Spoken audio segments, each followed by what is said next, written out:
भारत का संविधान चलेगा। भारत के संविधान के भाग देखेंगे पहले। भारत के संविधान के भाग। भाग 1 संघ और उसका राज्य क्षेत्र अनुच्छेद 1 से 4। भाग 2 नागरिकता अनुच्छेद 5 से 11। भाग 3 मौलिक अधिकार अनुच्छेद 12 से 35। भाग 4 राज्य के नीति तत्व ईपीएसपी से 36 से 51। भाग 4 का मौलिक कर्तव्य अनुच्छेद 51 का। भाग 5 संघ अनुच्छेद 52 से 151। भाग 6 राज्य अनुच्छेद 152 से 237। भाग 7 प्रथम अनुसूची के भाग ख के राज्य संविधान 7वां संशोधन अधिनियम 1956 के द्वारा निरसित कर दिया गया, हटा दिया गया। भाग 8 संघ राज्य क्षेत्र अनुच्छेद 239 से 242। भाग 9 पंचायत 243 से 243 अड़ा। भाग 9 ख सहकारी समितियां। भाग 9 ख सहकारी समितियां अनुच्छेद 243 य ज से अनुच्छेद 243 य न तक। भाग 10 अनुसूची तथा जनजाति क्षेत्र 244 और 244 का। 44 और 244 का। भाग 11 संघ तथा राज्यों के मध्य संबंध अनुच्छेद 245 से 263। भाग 12 वित्त संपत्ति संविदाएं एवं वाद अनुच्छेद 264 से 300 तक। भाग 13 भारत के राज्य क्षेत्र के भीतर व्यापार वाणिज्य तथा समागम अनुच्छेद 301 से लेकर 307 तक है। अनुच्छेद 301 से लेकर 307 तक। भाग 14 संघ तथा राज्यों के अधीन सेवाएं अनुच्छेद 308 से लेकर 323। 308 से लेकर 323। भाग 15 निर्वाचन अनुच्छेद 324 से लेकर 329 का। भाग 16 कुछ वर्गों के संबंध में विशेष उपबंध अनुच्छेद 330 से 342। भाग 17 राजभाषा अनुच्छेद 343 से 351। भाग 18 आपात उपबंध अनुच्छेद 352 से 360। भाग 19 में प्रकीर्ण है 361 से 367। भाग 20 में संविधान संशोधन अनुच्छेद 368 है। भाग 21 में अस्थायी संक्रमणकालीन तथा विशेष उपबंध है अनुच्छेद 369 से 392। भाग 22 संक्षिप्त नाम प्रारंभ हिंदी में प्राधिकृत पाठ और निरीक्षण अनुच्छेद 393 से 355।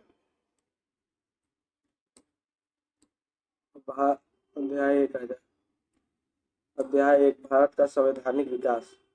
संविधान शब्द सम और विधान दो शब्दों से मिलकर बना है। सम का अर्थ बराबर और विधान का अर्थ नियम और कानून होता है, अर्थात वह नियम जो सभी नागरिकों पर लागू होता है संविधान कहलाता है।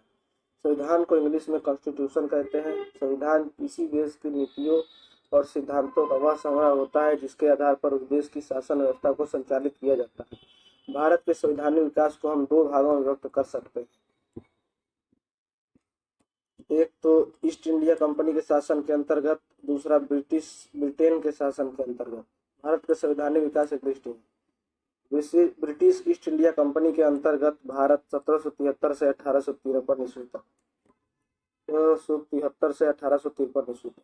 रेगुलेटिंग एक्ट 1773 ईस्वी, पिट सिटिया एक्ट 1784 ईस्वी, चार्टर एक्ट 1793 ईस्वी, चार्टर एक्ट 1813 ईस्वी, चार्टर एक्ट 1833 ईस्वी और चार्टर एक्ट 1853 ईस्वी। और ब्रिटिश क्राउन के अंतर्गत भारत 1858 से 1947 ईस्वी। Government of India act 1858, Indian council act 1861, Indian council act 1892, भारतीय परिषद अधिनियम 1909, भारत सरकार अधिनियम 1919, भारत सरकार अधिनियम 1935, अगस्त प्रस्ताव 1942, कैबिनेट विजन 1946 और माउंटबेटन योजना 1947। आप देखते हैं रेगुलेटिंग 1773 का रेगुलेटिंग। इस अधिनियम का मुख्य उद्देश्य ब्रिटिश सरकार द्वारा ईस्ट इंडिया कंपनी के कार्यों को नियमित और नियंत्रित करने की दिशा में प्रथम प्रयास किया गया। इस अधिनियम के द्वारा बंगाल, बंबई और मद्रास प्रेसिडेंसियों को बंगाल प्रेसिडेंसी के अधीन कर दिया गया। बंगाल के गवर्नर को बंगाल का गवर्नर जनरल बना दिया गया तथा उसे परामर्श देने हेतु 4 सदस्यीय कार्यकारिणी परिषद का गठन किया गया। मद्रास तथा बंबई के गवर्नर इसके अधीन हो गए। अधिनियम के तहत प्रथम गवर्नर जनरल वारेन हेस्टिंग्स बनाए गए। अधिनियम के अंतर्गत सन 1774 ईस्वी में कलकत्ता में एक सुप्रीम कोर्ट की स्थापना की गई जिसमें एक मुख्य न्यायाधीश तथा 3 अन्य न्यायाधीश नियुक्त किए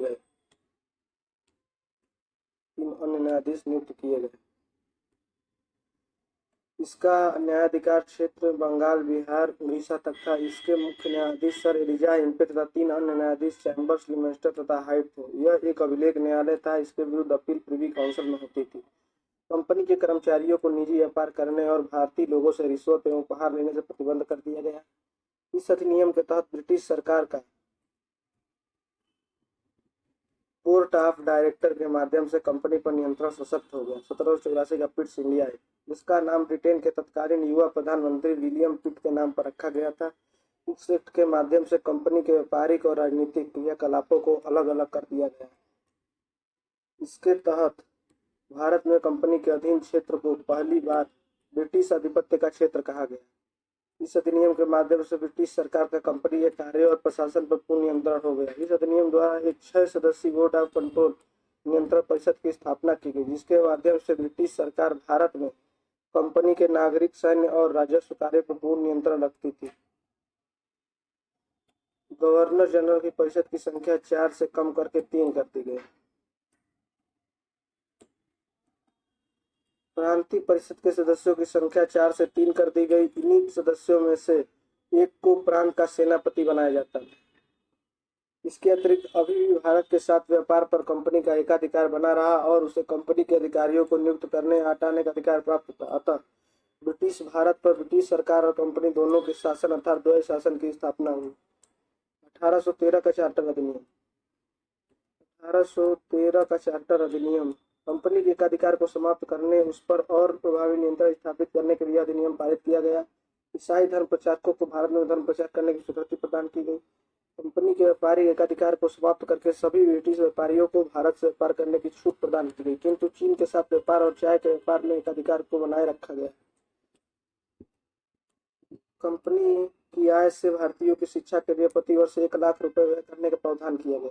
1833 का चार्टर अधिनियम, इस अधिनियम के तहत बंगाल के गवर्नर जनरल को भारत का गवर्नर जनरल बना दिया गया। गवर्नर जनरल में नागरिक और सैन्य शक्तियां निहित थी। भारत के प्रथम governor general Lord William Bentinck थे। इस अधिनियम द्वारा देश की शासन प्रणाली का केंद्रीकरण कर दिया गया। इस अधिनियम के तहत मद्रास और बंबई के गवर्नरों को विधायिका संबंधी शक्ति से वंचित कर दिया गया। भारत के गवर्नर जनरल को संपूर्ण ब्रिटिश भारत में विधायिका के सीमित अधिकार प्रदान कर दिए गए। कंपनी का अधिकार 20 वर्ष के लिए पुनः बढ़ा दिया गया। इस अधिनियम के तहत ईस्ट इंडिया कंपनी विशुद्ध रूप से प्रशासनिक इकाई बन गई। इसके तहत सर्वप्रथम सिविल सेवकों को चयन हेतु खुली प्रतियोगिता का आयोजन प्रारंभ करने का प्रावधान किया गया था, किंतु कोर्ट ऑफ डायरेक्टर्स के विरोध के कारण इस प्रावधान का क्रियान्वयन नहीं हो सका। गवर्नर जनरल की परिषद में एक चौथा सदस्य विधि विशेषज्ञ के रूप में शामिल किया गया। इससे केवल परिषद की बैठकों में भाग लेने का अधिकार था, मतदान का नहीं। प्रथम विधि विशेषज्ञ सदस्य मैकाले थे। इस एक्ट के द्वारा भारत में दास प्रथा को विधि विरुद्ध घोषित कर दिया गया। कंपनी के व्यापारिक एकाधिकार को चैत्र चीनी के व्यापार सहित समाप्त कर दिया गया। 1853 का चार्टर अधिनियम, इस अधिनियम के द्वारा पहली बार गवर्नर जनरल की परिषद के विधायी एवं प्रशासनिक कार्यों को पृथक कर दिया गया। विधि निर्माण हेतु भारत के लिए एक अलग 12 सदस्यीय विधान परिषद की स्थापना की गई। इस अधिनियम के तहत सिविल सेवकों की भर्ती एवं चयन हेतु खुली प्रतियोगिता का शुभारंभ हुआ। अतः अब सिविल सेवा में भारतीय नागरिक भी भाग ले सकते थे। इस अधिनियम के अंतर्गत पहली बार भारतीय केंद्रीय विधान परिषद में स्थानीय प्रतिनिधित्व प्रारंभ किया गया था। विधि सदस्य को गवर्नर जनरल की परिषद का पूर्ण सदस्य बना दिया गया था। सिविल सेवा संबंधी प्रमुख तथ्य। सिविल सेवा के लिए 1854 में काले समिति का गठन किया गया था। पहले भारतीय सिविल सेवक सत्येंद्रनाथ टैगोर थे। वे सिविल सेवा में 1863 में चयन हुए थे। दूसरे भारतीय सिविल सेवक रमेश दत्त थे। वे सिविल सेवा में 1869 में चयन हुए थे। 1886 में लॉर्ड डफरिन ने लोक सेवा पर एचिसन समिति का गठन किया। 1886 में डफरिन सुभाष चंद्र बोस सिविल सेवा में 1920 में चयनित हुए थे, किंतु 1 वर्ष के अंदर इन्होंने अपना इस्तीफा दे दिया था। 1935 के अधिनियम के तहत केंद्रीय स्तर पर संघीय लोक सेवा आयोग और प्रांतों में प्रांतीय लोक सेवा आयोग की स्थापना। 1858 का भारत सरकार अधिनियम। भारत सरकार अधिनियम 1858 के प्रावधान की प्रमुख बातें निम्न थी। इस अधिनियम के द्वारा भारत में कंपनी के शासन को समाप्त कर शासन का उत्तरदायित्व ब्रिटिश संसद यानी क्राउन के अधीन कर दिया गया। यह कार्य महारानी विक्टोरिया की एक राजकीय घोषणा द्वारा किया गया। इसे लॉर्ड कैनिंग ने इलाहाबाद में 1 नवंबर 1858 घोषित किया। इसके तहत भारत में निदेशक मंडल यानी कोर्ट ऑफ डायरेक्टर्स और नियंत्रक मंडल को समाप्त कर दिया गया तथा उनके समस्त अधिकार भारत सचिव को दे दिए गए। ब्रिटिश साम्राज्य की ओर से भारतीय प्रशासन का संचालन भारत सचिव द्वारा किया जाना था, जिसकी सहायता के लिए 15 सदस्यीय सलाहकार भारतीय सदस्यीय सलाहकारी भारत परिषद का गठन किया गया। भारत सचिव उसकी परिषद के सदस्यों का वेतन व अन्य खर्चे भारतीय राजस्व से देने पड़ते थे। भारत के गवर्नर जनरल का नाम वायसराय क्राउन का प्रतिनिधि कर दिया गया व उसे भारत सचिव की आज्ञा के अनुसार कार्य करने के लिए बाध्य किया गया। इस प्रकार भारत का प्रथम वायसराय लॉर्ड कैनिंग बना। भारत मंत्री को वायसराय से गुप्त पत्र व्यवहार तथा ब्रिटिश संसद में प्रतिवर्ष भारतीय बजट पेश करने का अधिकार दिया गया। 1861 का भारत परिषद अधिनियम। इस अधिनियम के द्वारा सर्वप्रथम भारतीयों को शासन में भागीदारी बनाने का प्रयत्न किया गया। इसके तहत वायसराय की विधान परिषद की संख्या में वृद्धि की गई। अब इस परिषद में न्यूनतम 6 और अधिकतम 12 सदस्य शामिल हो सकते थे। उनमें से कम आधे सदस्यों का गैर सरकारी होना आवश्यक था। इनका कार्यकाल 2 वर्ष था। इस अधिनियम में परिषद में अधिक सुविधा से कार्य करने के लिए नियम बनाने की अनुमति दी गई। इसके आधार पर वायसराय लॉर्ड कैनिंग ने भारत में विभागीय प्रणाली की शुरुआत की। इस अधिनियम के तहत मद्रास और बंबई प्रेसिडेंसियों को विधायी शक्तियां पुनः प्रदान करके विकेंद्रीकरण की प्रक्रिया शुरू की गई।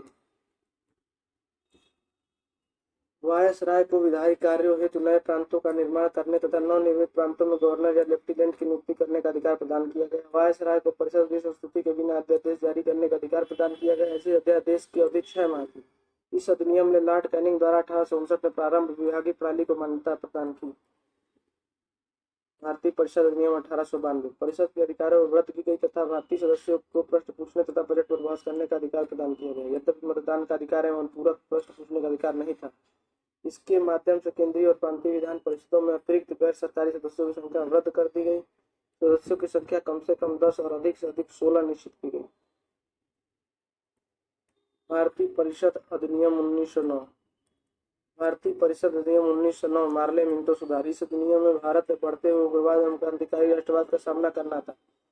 सर अरुंडेल समिति की रिपोर्ट के आधार पर इसे फरवरी 1909 में पारित किया गया था। यह सुधार 1906 में आगा खां के नेतृत्व में मुस्लिम प्रतिनिधि मंडल द्वारा वायसराय लॉर्ड मिंटो से पृथक निर्वाचन प्रणाली के परिप्रेक्ष्य में किया गया था।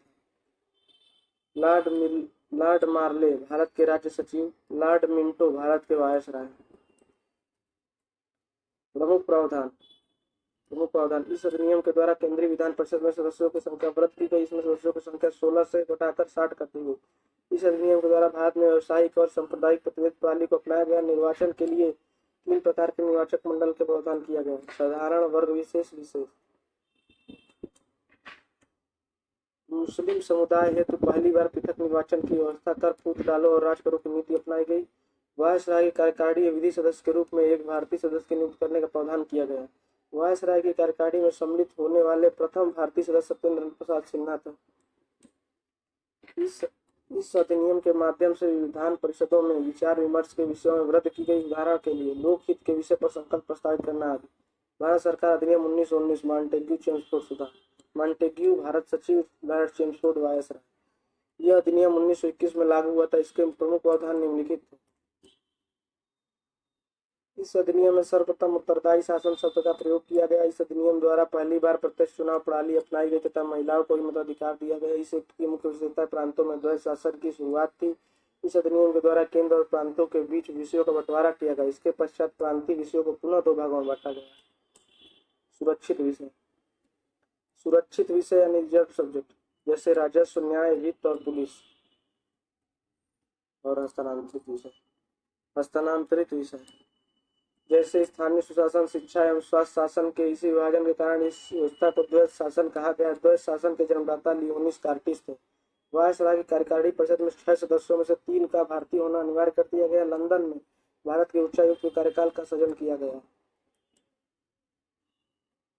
इस अधिनियम के अंतर्गत भारत में एक लोक सेवा आयोग के गठन का प्रावधान किया गया। प्रथम बार केंद्रीय बजट को राज्य बजट से पृथक कर दिया गया, अर्थात राज्य विधानसभाओं को अपना बजट बनाने के लिए अधिकृत किया गया। सांप्रदायिक आधार पर पृथक निर्वाचन को विस्तारित करके इसमें ईसाइयों, बांग्ल भारतीयों और यूरोपियों को भी शामिल कर लिया गया। प्रांतीय शासन। प्रांतीय कार्यकारिणी परिषद। गवर्नर कार्यकारिणी परिषद समिति, इसमें गवर्नर और मंत्रीगण थे। प्रांतीय समिति। आरक्षित विषय, हस्तांतरित विषय। सभी महत्वपूर्ण विषय कानून एवं न्याय व्यवस्था, वित्त और भू राजस्व आरक्षित विषय। हस्तांतरित विषय। गैर महत्वपूर्ण विषय स्थानीय स्वशासन, स्वच्छता और स्वास्थ्य। और आरक्षित विषय में इन विषयों का शासन गवर्नर अपनी परिषद के सदस्यों की सलाह से कर सकता था। इन विषयों का शासन गवर्नर भारतीय मंत्रियों की सलाह से करता था। हस्तांतरित विषय का जो शासन था गवर्नर भारतीय मंत्रियों की सलाह से करता था, जबकि आरक्षित विषयों का शासन गवर्नर भी परिषद के सदस्यों की सलाह से करता था। कार्य आरक्षित विषय कार्यकारिणी परिषद के सदस्य विधायिका के प्रति उत्तरदायी नहीं होते थे। आरक्षित विषय में कार्यकारिणी परिषद के सदस्य विधायिका के प्रति उत्तरदायी नहीं। गवर्नर और भारतीय मंत्री व्यवस्थापिका सभा के प्रति उत्तरदायी। भारत शासन अधिनियम 1935। यह अधिनियम अंतिम तथा सबसे बड़ा और जटिल दस्तावेज था। इसमें कुल 321 अनुच्छेद, 10 अनुसूचियां व 14 भाग थे। वर्तमान भारतीय संविधान परिषद अधिनियम का सर्वाधिक प्रभाव पड़ा। 1935 के अधिनियम द्वारा प्रांतों में द्वैध शासन समाप्त कर दिया गया तथा उसे केंद्र में लागू किया गया। इस अधिनियम में एक अखिल भारतीय संघ की व्यवस्था की गई। इस संघ की स्थापना 11 ब्रिटिश प्रांतों, 6 कमिश्नरियों तथा उन देशी रियासतों से मिलकर होना था जो स्वेच्छा से इसमें शामिल हो। ब्रिटिश प्रांतों के लिए संघ में शामिल होना अनिवार्य था, किंतु देशी रियासतों का संघ में शामिल होना स्वैच्छिक था। इस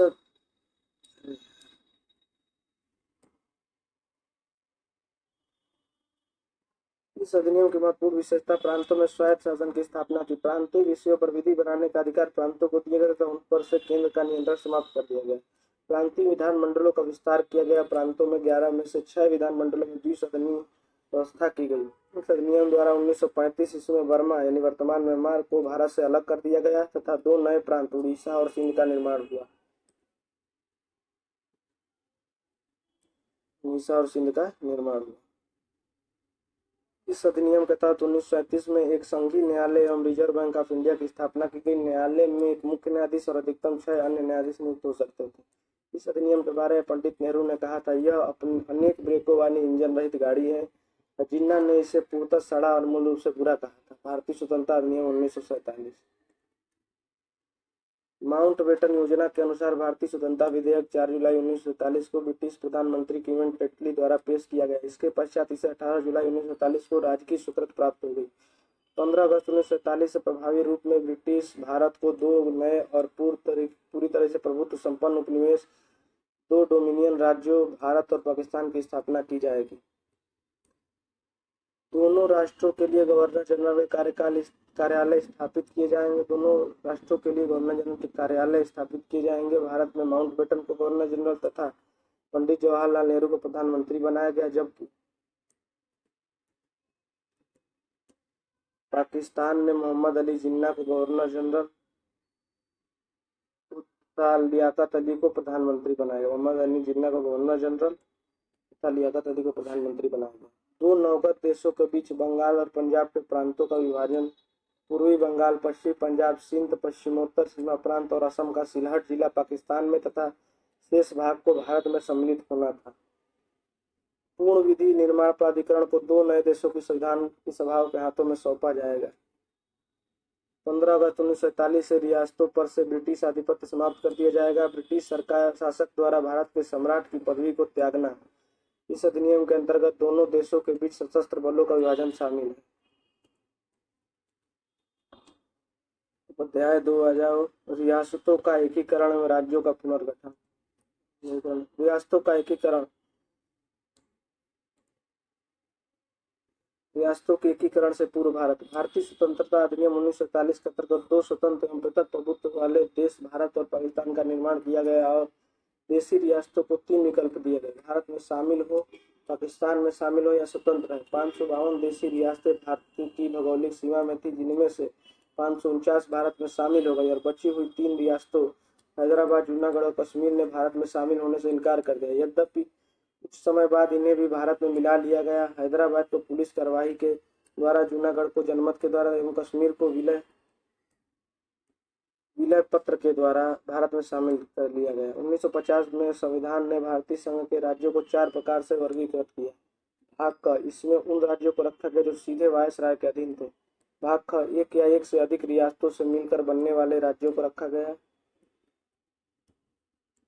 भाग ग, चीफ कमिश्नरी आयुक्त प्रांतों को रखा गया। भाग ख, अंडमान निकोबार द्वीप समूह को रखा गया। भाग घ, और निकोबार द्वीप समूह को रखा गया। राज्य पुनर्गठन से संबंधित तथ्य, घर आयोग और जेवीवीपी समिति। भाषाई दृष्टि से राज्यों के गठन की मांग को ध्यान में रखते हुए जून 1948 में भारत सरकार ने इसके धर के आयोग का गठन किया। आयोग ने अपनी रिपोर्ट दिसंबर 1948 में पेश की। इसने भाषा के आधार पर राज्यों का गठन न करने की सिफारिश की। इसकी सिफारिशों की जांच दिसंबर 1948 में जेवीवीपी समिति का निर्माण किया गया। जेवीवीपी समिति जवाहरलाल नेहरू, सरदार वल्लभ भाई पटेल और पट्टाभी सीतारामैया शामिल थे।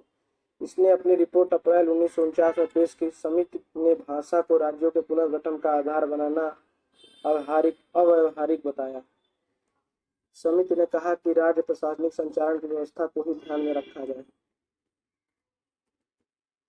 हालांकि 1953 में भारत सरकार को भाषा के आधार पर पहले राज्य के गठन के लिए मजबूर होना पड़ा और 1 अक्टूबर 1953 को तेलुगु भाषा के आधार पर आंध्र प्रदेश का गठन किया गया।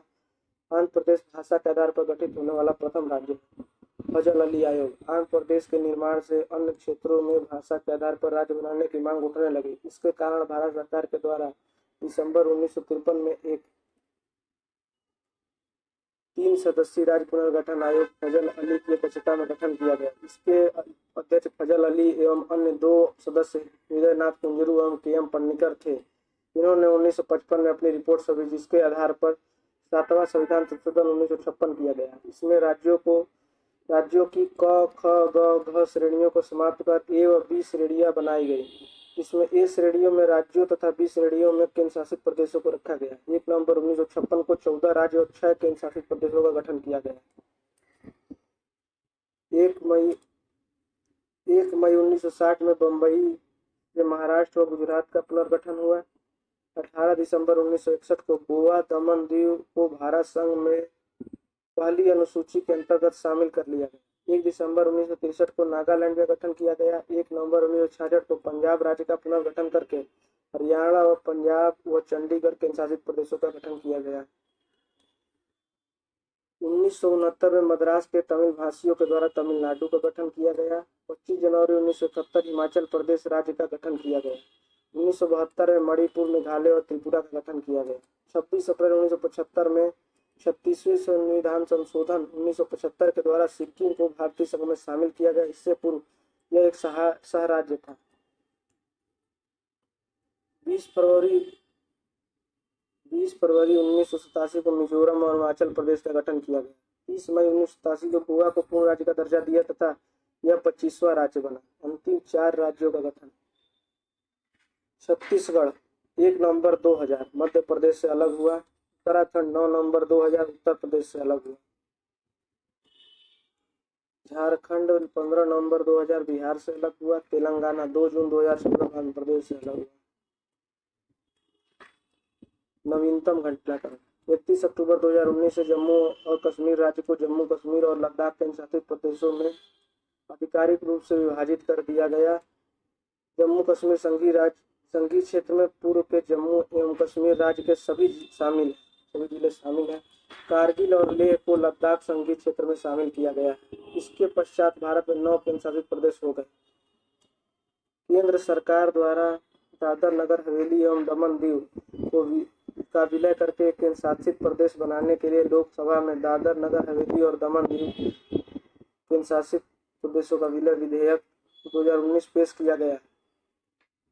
इस विधेयक का उद्देश्य दादर नगर हवेली एवं दमन दीव को आपस में विलय करके एक नया केंद्र शासित प्रदेश बनाना था। दमन एवं दीव और दादर नगर हवेली के विलय के बाद इनकी संख्या 8 हो गई। अतः भारत में वर्तमान में 28 राज्य और 8 केंद्र शासित प्रदेश है। अध्याय 3 संविधान का निर्माण। संविधान सभा का गठन। भारत में संविधान सभा के गठन का विचार वर्ष 1934 में सर्वप्रथम एम एन राय ने रखा। इसके पश्चात 1935 में भारतीय राष्ट्रीय कांग्रेस ने पहली बार भारत के संविधान के निर्माण के लिए आधिकारिक रूप से संविधान सभा के गठन की मांग की। 1938 में भारतीय राष्ट्रीय कांग्रेस की ओर से पंडित जवाहरलाल नेहरू ने घोषणा की कि स्वतंत्र भारत के संविधान का निर्माण वयस्क मताधिकार के आधार पर चुनी गई संविधान सभा के द्वारा किया जाएगा। इसके बाद सर्वप्रथम 1942 में पीयूष मिशन ने भारत में संविधान सभा के गठन की बात को स्पष्टतया स्वीकार किया, परंतु 1946 में कैबिनेट मिशन द्वारा इसे व्यवहारिक रूप प्रदान किया जा सका। ध्यातव्य है कि कैबिनेट मिशन के सदस्य sir Stafford Cripps, lord Pethick Lawrence तथा एबी अलेक्जेंडर थे। भारतीय संविधान सभा के बारे में ब्रिटिश विधि शास्त्री जी ऑस्टिन ने कहा है कि संविधान सभा कांग्रेस थी और कांग्रेस भारत। संविधान सभा के लिए चुनाव। संविधान सभा के चुनाव। संविधान सभा के सदस्यों का चुनाव अप्रत्यक्ष रूप से प्रांतीय विधानसभा के सदस्यों द्वारा किया गया। संविधान सभा महत्वपूर्ण। कुल सदस्य संख्या 389। ब्रिटिश प्रांतों से 292, देशी रियासतों से 93 तथा कमिश्नरी क्षेत्रों से 4। संप्रदाय के आधार पर सदस्यों की संख्या सामान्य 213, मुस्लिम 79 और सिख 4 थे। विभिन्न वर्गों का प्रतिनिधित्व। महिला सदस्य 15 थी, अनुसूचित जाति 26 थी, अनुसूचित जनजाति 33। चुनाव परिणाम की स्थिति। कांग्रेस 208, मुस्लिम लीग 73 और निर्दल 8। संविधान सभा का गठन कैबिनेट मिशन की प्रस्तुतियों के आधार पर 1946 ईस्वी में किया गया था। संविधान सभा के सदस्यों की कुल संख्या 389 निश्चित की गई थी, जिनमें 292 ब्रिटिश प्रांतों के प्रतिनिधि, 4 चीफ कमिश्नरी क्षेत्रों के प्रतिनिधि तथा 93 देशी रियासतों के प्रतिनिधि थे। नोट: डॉक्टर भीमराव अम्बेडकर पहली बार 1946 के चुनाव में पूर्वी बंगाल से चुने गए थे, किंतु जब भारत पाक विभाजन के पश्चात पूर्वी बंगाल पाकिस्तान में चला गया तो डॉक्टर अम्बेडकर को संविधान सभा में शामिल करने के लिए मुंबई प्रेसिडेंसी की पूना संसदीय सीट से कांग्रेस के एम.आर. जयकर से त्यागपत्र दिलाकर रिक्त कराई गई, जहां से वे उपचुनाव में निर्वाचित होकर पुनः संविधान सभा में सम्मिलित हुए थे। ज्ञातव्य है कि महात्मा गांधी तथा मोहम्मद अली जिन्ना ये प्रमुख राष्ट्रीय नेता थे जो संविधान सभा के सदस्य नहीं थे।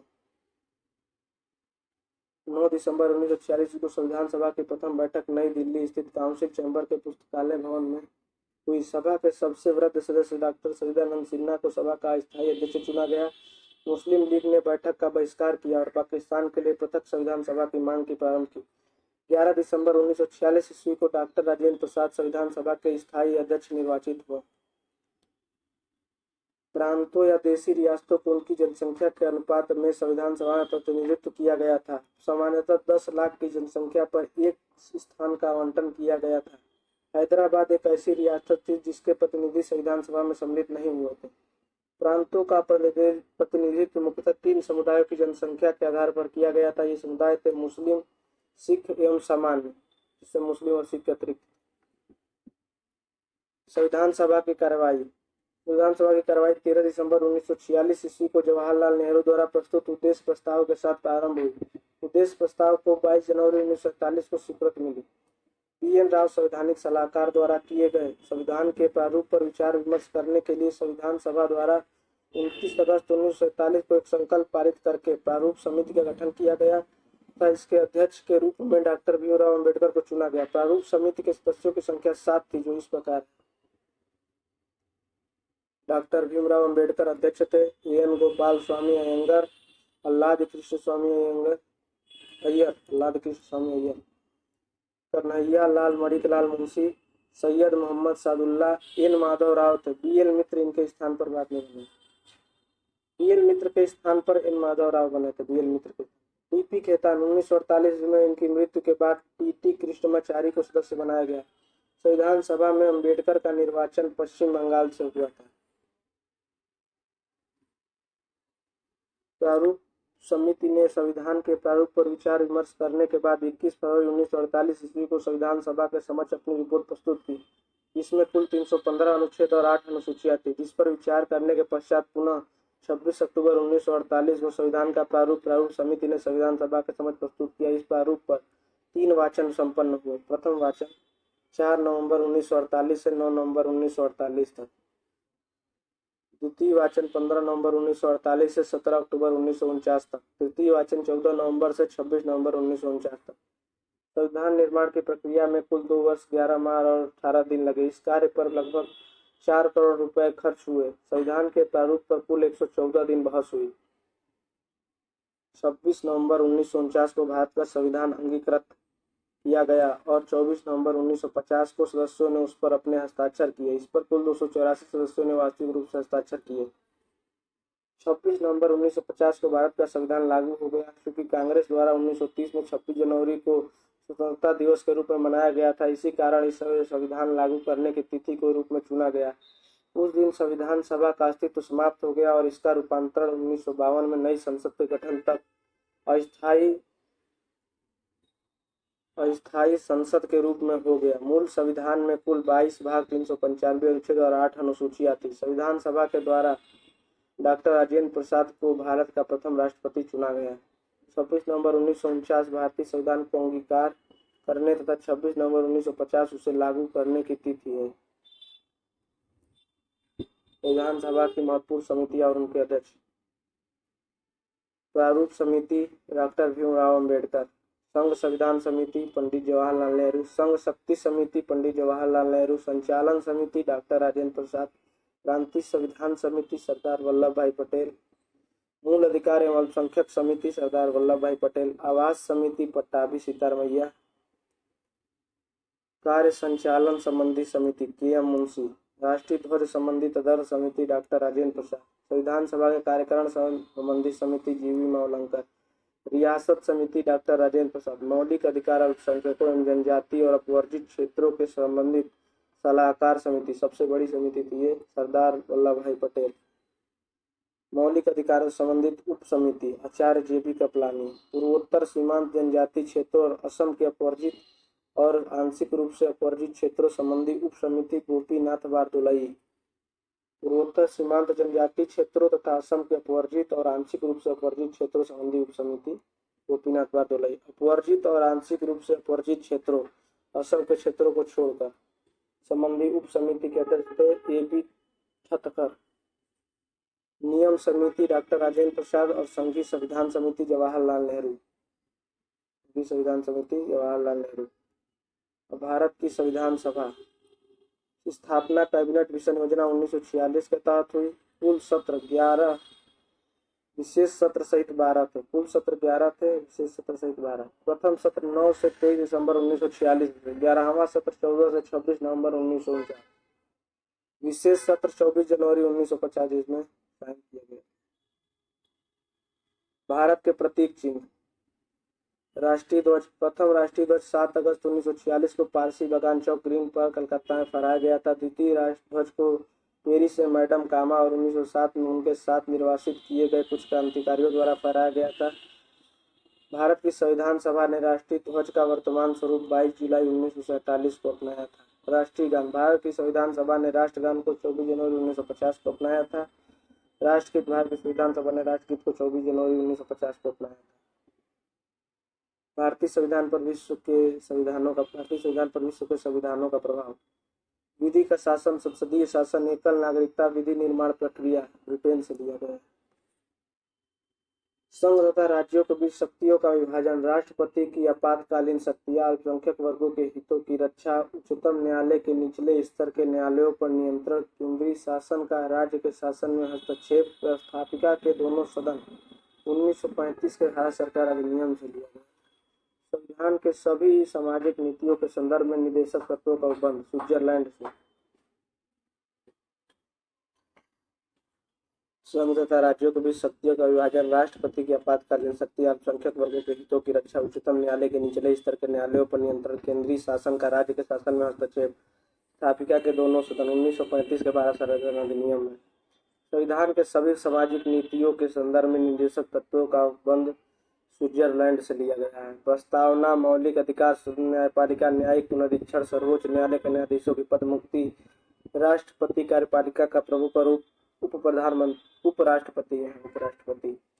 उपराष्ट्रपति उच्च सदन का पदेन अधिकारी। संयुक्त राज्य अमेरिका यूएसए से लिया गया है।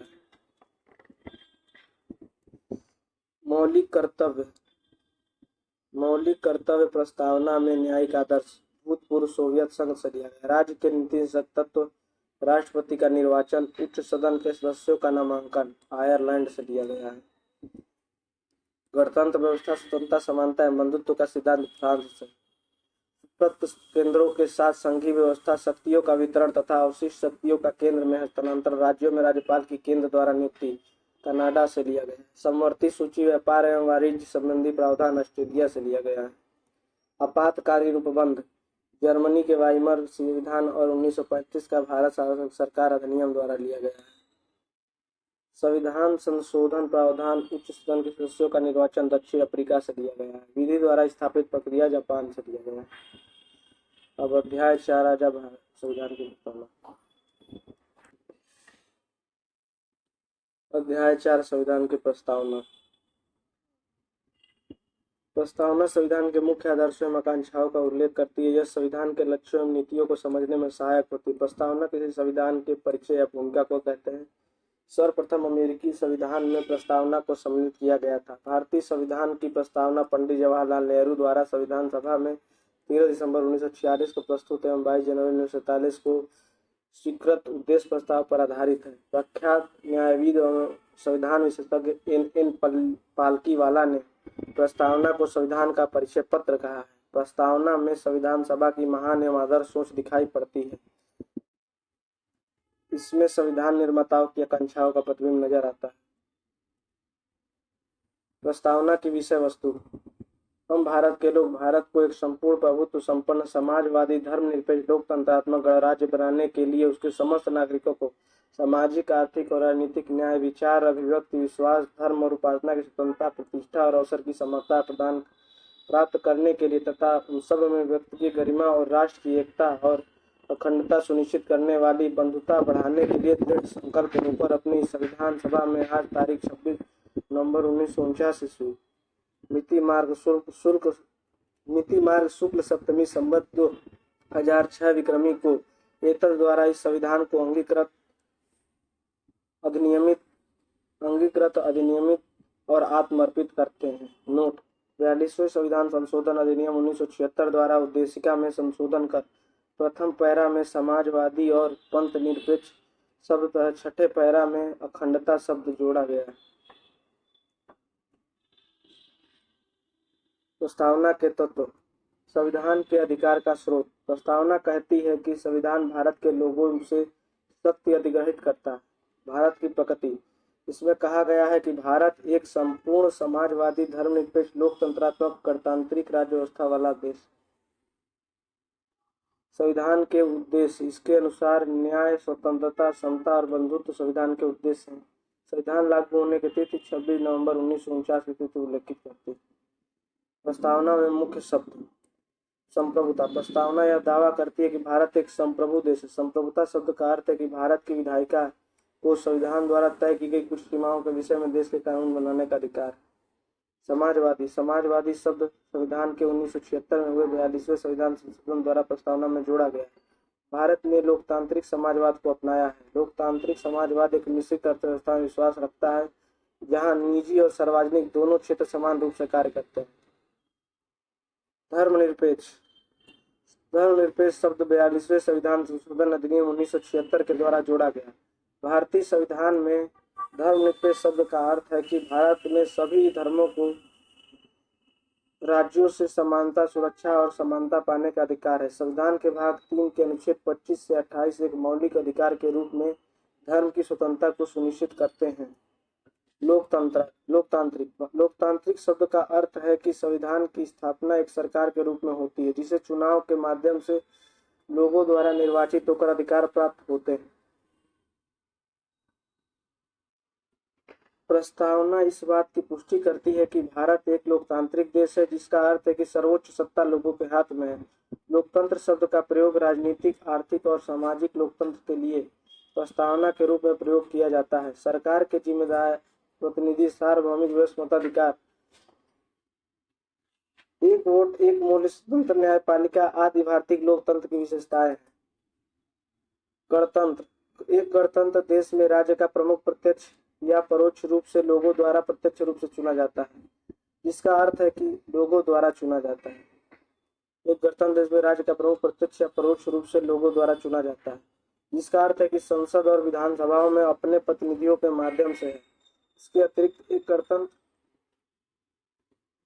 में राजनीतिक संप्रभुता एक राजा की बजाय लोगों के हाथ में निहित होती है। न्याय। प्रस्तावना में न्याय शब्द को 3 अलग अलग रूपों में समाविष्ट किया गया है। सामाजिक आर्थिक और राजनीतिक जिन्हें मौलिक और नीतिनिर्देशक सिद्धांतों के विभिन्न प्रावधानों के माध्यम से प्राप्त किया गया है। सामाजिक न्याय। सामाजिक न्याय का अर्थ संविधान द्वारा समान सामाजिक स्थिति के आधार पर एक न्याय संगत समाज बनाने से है।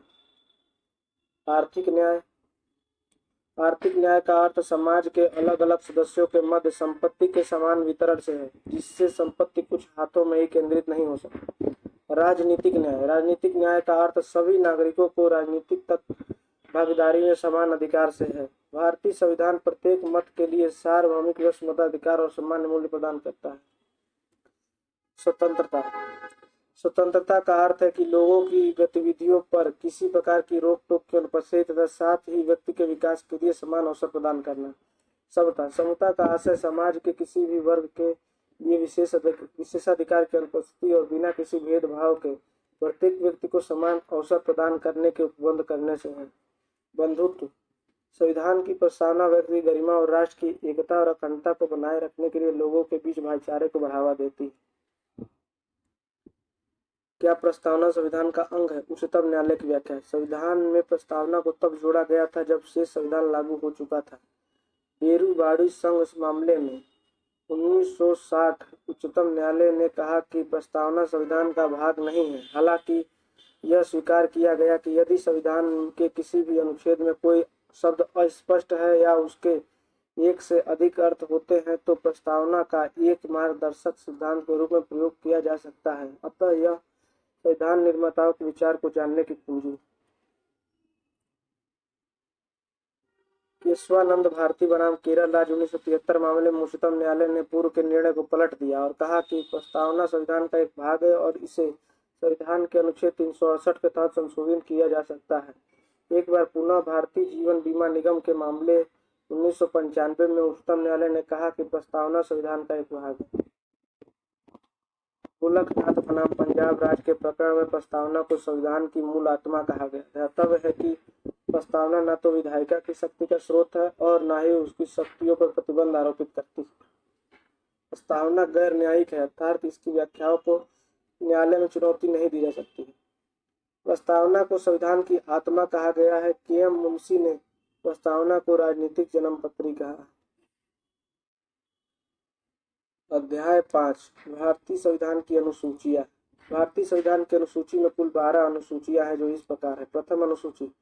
इसमें भारतीय संघ के घटक राज्यों 28 राज्य एवं संघ शासित प्रदेश 8 राज्यों का उल्लेख है। 8 संघ शासित प्रदेशों का उल्लेख है। इसमें अपने राज्यों का उल्लेख है। वर्तमान में 28 राज्य और 8 संघ शासित प्रदेश है तो उनका उल्लेख है। इसे देख लो। प्रथम अनुसूची। इसमें भारतीय संघ के घटक राज्यों 28 राज्य एवं संघ 8 संघ शासित राज्यों का उल्लेख। द्वितीय अनुसूची। इसमें भारत की राज्य व्यवस्था के विभिन्न पदाधिकारियों राष्ट्रपति, राज्यपाल, लोकसभा के अध्यक्ष और उपाध्यक्ष, राज्यसभा के सभापति, उपसभापति, विधानसभा के अध्यक्ष, उपाध्यक्ष, विधान परिषद के सभापति, उपसभापति, उच्चतम न्यायालय और उच्च न्यायालय के न्यायाधीशों और भारत के नियंत्रक, महालेखा परीक्षक आदि को प्राप्त होने वाले वेतन, भत्ते और पेंशन का उल्लेख किया जाता है। तृतीय अनुसूची। तृतीय अनुसूची। इसमें विभिन्न पदाधिकारियों, संघ के मंत्री, संसद के लिए निर्वाचन हेतु अभ्यर्थी, संसद के सदस्य, सर्वोच्च न्यायालय के न्यायाधीश, भारत के नियंत्रक एवं महालेखा परीक्षक, राज्य मंत्री, राज्य विधानमंडल के लिए निर्वाचन हेतु अभ्यर्थी, राज्य विधानमंडल के सदस्य, उच्च न्यायालयों के न्यायाधीश द्वारा पद ग्रहण करने के समय ली जाने वाली शपथ का उल्लेख है। प्रधानमंत्री इन दोनों में नहीं आता। चौथी अनुसूची। इसमें विभिन्न राज्यों तथा संघीय क्षेत्रों की राज्यसभा में प्रतिनिधित्व का विवरण दिया गया है। विभिन्न राज्यों तथा संघीय क्षेत्रों की राज्यसभा में प्रतिनिधित्व का विवरण दिया गया है। पांचवी अनुसूची। विभिन्न अनुसूचित क्षेत्रों, अनुसूचित जनजाति के प्रशासन और नियंत्रण के बारे में उल्लेख है। छठी अनुसूची। इसमें असम, मेघालय, त्रिपुरा, मिजोरम राज्यों के जनजाति क्षेत्रों के प्रशासन के बारे में प्रावधान है। सातवीं अनुसूची। इसमें केंद्र और राज्यों के बीच शक्तियों के बंटवारे के बारे में बताया गया है। इसके अंतर्गत 3 सूचियां हैं। संघ सूची। इस सूची में दिए गए विषयों पर केंद्र सरकार कानून बनाती है। संविधान के लागू होने के समय इसमें 97 विषय थे, वर्तमान समय में इसमें 98 विषय हैं। राज्य सूची। इस सूची में दिए गए विषय पर राज्य सरकार कानून बनाती है। राष्ट्र हित से संबंधित होने पर केंद्र सरकार भी कानून बना सकती है। संविधान के लागू होने के समय इसके अंतर्गत 66 विषय थे, वर्तमान समय में इसमें 62 विषय। समवर्ती सूची। इसके अंतर्गत दिए गए विषय पर केंद्र एवं राज्य दोनों सरकारें कानून बना सकती हैं, परंतु कानून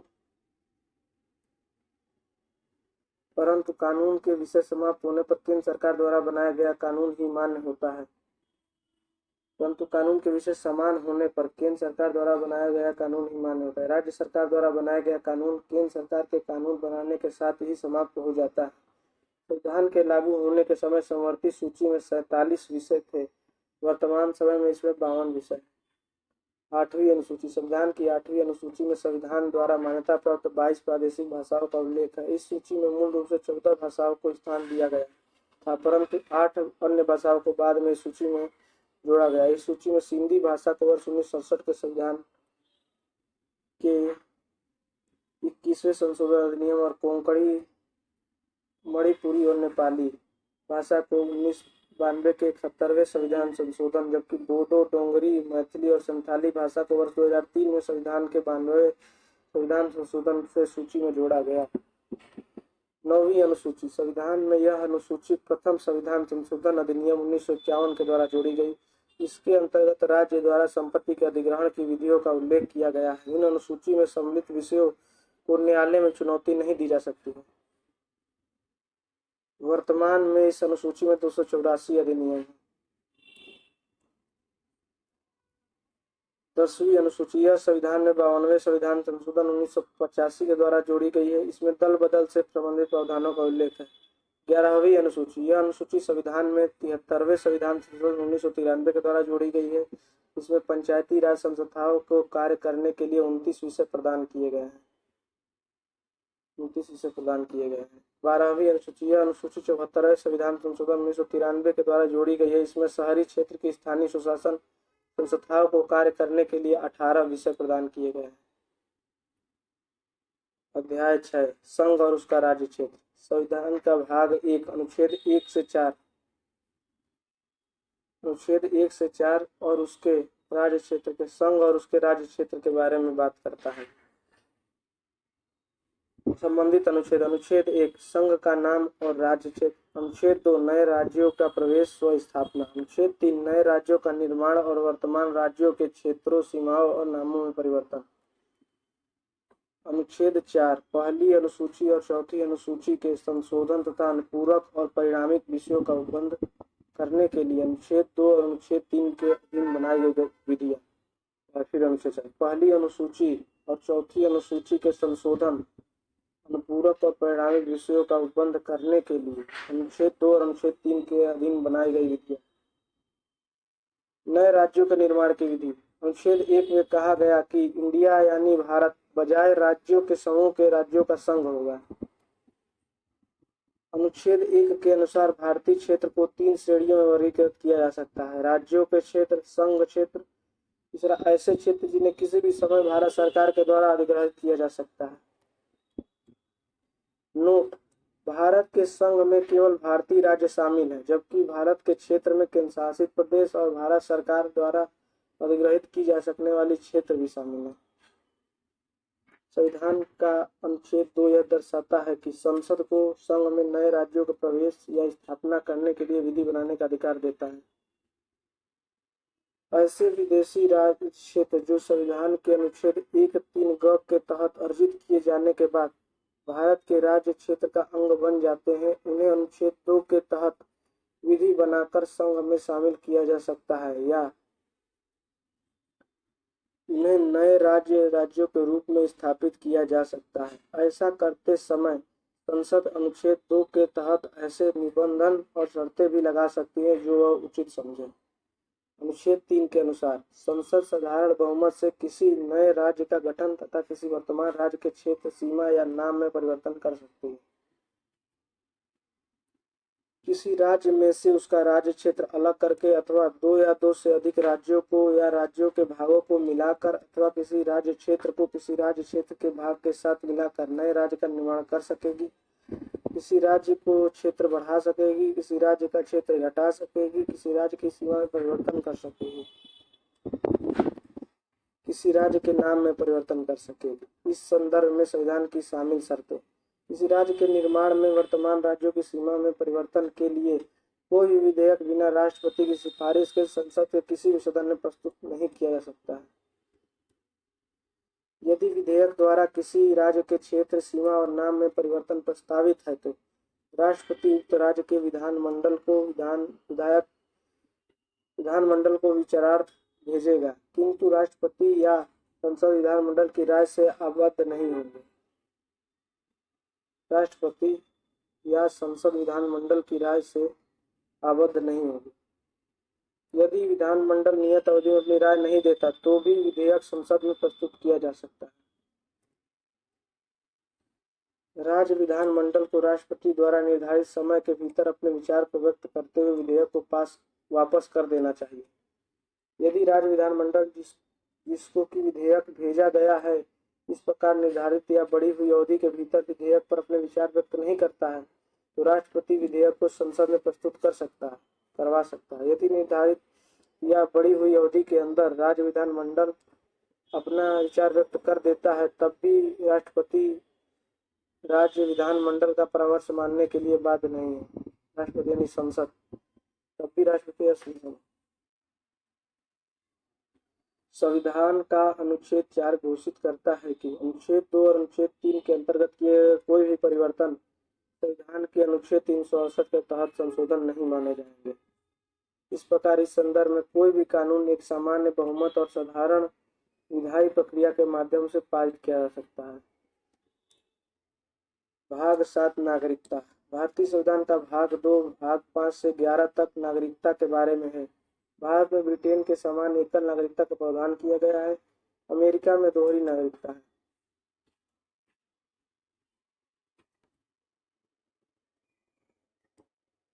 नागरिकता संबंधी अनुच्छेद। अनुच्छेद 5 संविधान के प्रारंभ पर नागरिकता। अनुच्छेद 6 पाकिस्तान से भारत आने वाले व्यक्तियों की नागरिकता के अधिकार। अनुच्छेद 7 पाकिस्तान को प्रव्रजन करने वाले कुछ व्यक्तियों के नागरिकता के अधिकार। अनुच्छेद 8 भारत के बाहर रहने वाले भारतीय मूल के कुछ व्यक्तियों के नागरिकता के अधिकार। अनुच्छेद 9 जब कोई व्यक्ति स्वेच्छा से किसी विदेशी राज्य का नागरिक हो जाता है तो उसकी भारतीय नागरिकता स्वतः समाप्त हो जाती है। अनुच्छेद 9 में बताया गया। अनुच्छेद 10 किसी व्यक्ति की नागरिकता विधि के बंदों के अधीन सिर्फ संसदीय विधि द्वारा ही ली जा सकेगी, किसी अन्य प्रकार से नहीं। अनुच्छेद 11 संसद द्वारा नागरिकता के अधिकार का विधि द्वारा विनियमन किया जाना।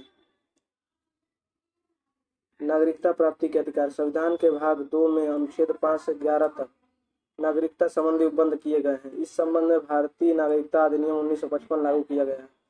इस अधिनियम में वर्ष 1986, 1992, 2003, 2005, 2015 और 2019 में संशोधन किया गया। नागरिकता अधिनियम 1955 द्वारा नागरिकता अर्जन की निम्न शर्तें बंद की गई। जन्म के आधार पर, वंशक्रम के आधार पर, पंजीकरण के आधार पर, देशीकरण के आधार पर, क्षेत्र समाविष्टि के आधार पर। जन्म के आधार पर जिसका जन्म 26 जनवरी 1950 को या उसके पश्चात को हुआ है वह जन्म से भारत का नागरिक होगा, किंतु इस नियम के 2 अपवाद हैं। प्रथम, विदेश के राजनीतिक कर्मचारी, राजनयिक कर्मचारी, देश के राजनयिक कर्मचारी एम्बेसडर के भारत में उत्पन्न होने वाले बच्चे। द्वितीय, शत्रुओं के अधीन भारत के किसी राज्य क्षेत्र में उत्पन्न होने वाले बच्चे ये नहीं होंगे नागरिक। नागरिक संशोधन अधिनियम 1986 के अनुसार यदि भारत में जन्मे बच्चे के माता पिता में से कोई एक भी भारत का नागरिक है तो जन्मा बच्चा भारतीय नागरिकता का पात्र होगा। जन्म के आधार पर ही। वंश क्रम के आधार पर कोई व्यक्ति जिसका जन्म 26 जनवरी 1950 को या उसके बाद परंतु 10 दिसंबर 1992 से पूर्व भारत के बाहर हुआ है तो वंश के आधार पर भारत का नागरिकता बन सकता है यदि उसके जन्म के समय उसके माता पिता भारत के नागरिक हैं। यदि 10 दिसंबर 1992 को या उसके बाद किसी व्यक्ति का जन्म देश के बाहर हुआ हो तो भी भारत का नागरिक बन सकता है यदि उसके जन्म के समय उसके माता पिता में से कोई एक भारत का नागरिक है। 3 दिसंबर 2004 के बाद भारत से बाहर जन्मा कोई व्यक्ति वंश के आधार पर भारत का नागरिक नहीं हो सकता यदि उसके जन्म के 1 वर्ष के भीतर भारतीय कंसुलेट में उसके जन्म का पंजीकरण न करा दिया गया है या केंद्र सरकार की सहमति से उक्त अवधि के बाद पंजीकरण न हुआ हो। पंजीकरण के आधार पर पंजीकरण के आधार पर नागरिकता। निम्नलिखित व्यक्ति पंजीकरण के आधार पर नागरिकता प्राप्त कर सकते हैं। भारतीय मूल के व्यक्ति जो नागरिकता प्राप्ति की आवेदन देने से ठीक पूर्व 7 वर्ष भारत में रह चुका है। भारतीय मूल का वह व्यक्ति जो अविभाजित भारत के बाहर या किसी अन्य देश में रह रहा हो। विभाजित भारत के बाहर या किसी अन्य देश में रह रहा हो। वह व्यक्ति जिसने भारतीय नागरिक से विवाह किया हो और वह पंजीकरण के लिए आवेदन पत्र देने से पूर्व 7 वर्ष से भारत में रह रहा हो। भारत के नागरिक के नाबालिग बच्चे, भारतीय नागरिकों की पत्नियां पंजीकरण द्वारा ले सकती है। देशीकरण के आधार पर नागरिकता। एक व्यक्ति देशीकरण द्वारा नागरिकता प्राप्त करने की योग्यता रखता है यदि वह निम्नलिखित शर्तें पूरी करता है। वह ऐसे देश से संबंधित नहीं हो जहां भारतीय नागरिक देशीकरण द्वारा नागरिक नहीं बन सकते। वह किसी अन्य देश का नागरिक है तो उसे भारतीय नागरिकता के लिए अपने आवेदन की स्वीकृति पर उस देश की नागरिकता को त्याग करना होगा। वह पिछले 12 महीनों से भारत में निवास कर रहा है या भारत सरकार की सेवा में है या आंशिक तौर पर दोनों ही स्थितियों में रहा है।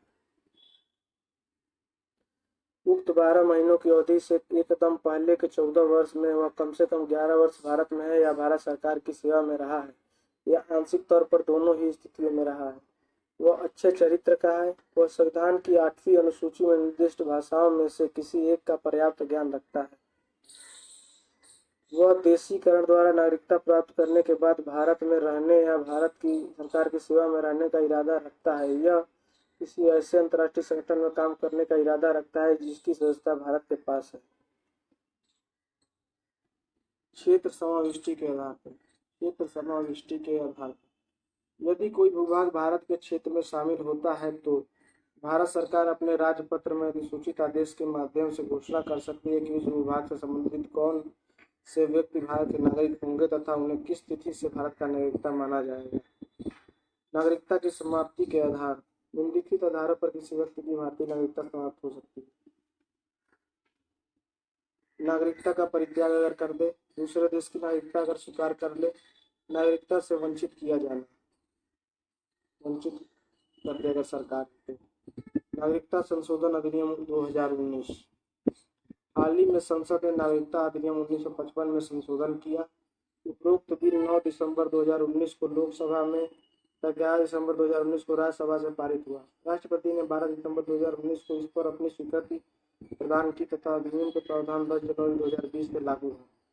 विधेयक में किए गए संशोधनों के अनुसार 31 दिसंबर 2014 को या उससे पहले अफगानिस्तान, बांग्लादेश और पाकिस्तान से भारत आए हिंदुओं, सिखों, बौद्धों, जैनियों, पारसियों और ईसाइयों को अवैध प्रवासी नहीं माना जाएगा।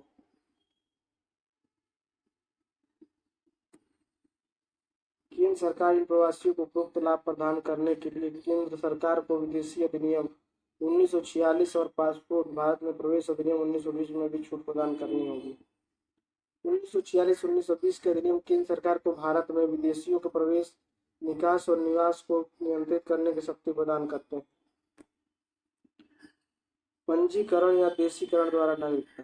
यह अधिनियम किसी व्यक्ति को पंजीकरण या देशीकरण द्वारा नागरिकता प्राप्ति के लिए आवेदन करने की अनुमति प्रदान करता है, लेकिन इसके लिए कुछ योग्यताओं को पूरा करना अनिवार्य है। जैसे आवेदनकर्ता आवेदन करने के 1 वर्ष पहले से भारत में रह रहा हो या उसके माता पिता में से कोई एक भारतीय नागरिक हो, तो पंजीकरण के बाद नागरिकता के लिए आवेदन कर सकता है।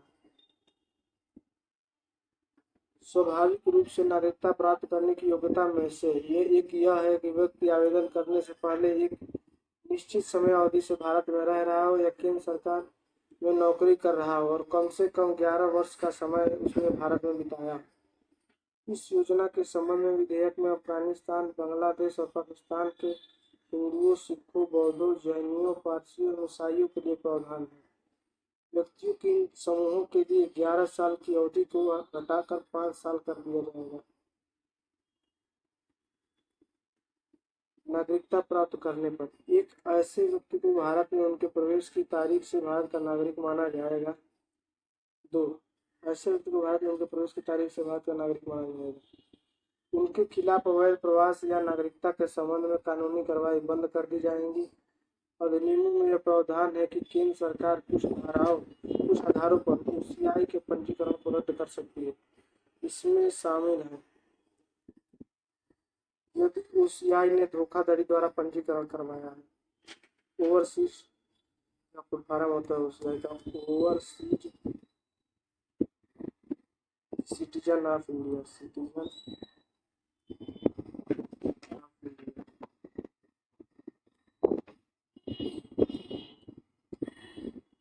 यदि पंजीकरण कराने की तिथि से 5 वर्ष की अवधि के भीतर ओसीआई कार्ड धारक को 2 साल या उससे अधिक समय के लिए कारावास की सजा सुनाई गई हो। यदि ऐसा करना भारत की संप्रभुता और सुरक्षा के हित में आवश्यक।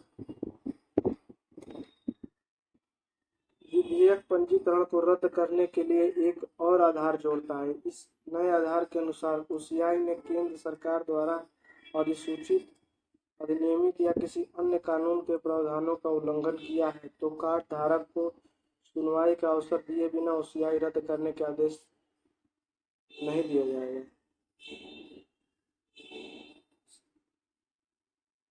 तो कार्ड धारक को सुनवाई का अवसर दिए बिना ओसीआई रद्द करने का आदेश दिया जाएगा। इस अधिनियम के प्रावधान संविधान की 6ठी अनुसूची में शामिल असम, मेघालय, त्रिपुरा, मिजोरम के आदिवासी क्षेत्रों पर लागू नहीं होंगे। इसके अलावा यह अधिनियम बंगाल ईस्टर्न फ्रंटियर रेगुलेशन 1873 के तहत इनर लाइन में आने वाले क्षेत्रों पर लागू नहीं होगा। ध्यातव्य है कि inner line permit ILP Arunachal Pradesh, Mizoram तथा नागालैंड पर लागू है। Note: Bengal eastern frontier regulation 1873 के तहत कार्यान्वित इनर लाइन परमिट एक आधिकारिक यात्रा दस्तावेज होता है जो कि एक सीमित अवधि के लिए संरक्षित प्रतिबंधित क्षेत्र में भारतीय नागरिकों को जाने अथवा रहने की अनुमति देता है। भाग 8 मूल अधिकार। अध्याय 8 मूल अधिकार। मूल अधिकार का सर्वप्रथम विकास ब्रिटेन में हुआ था।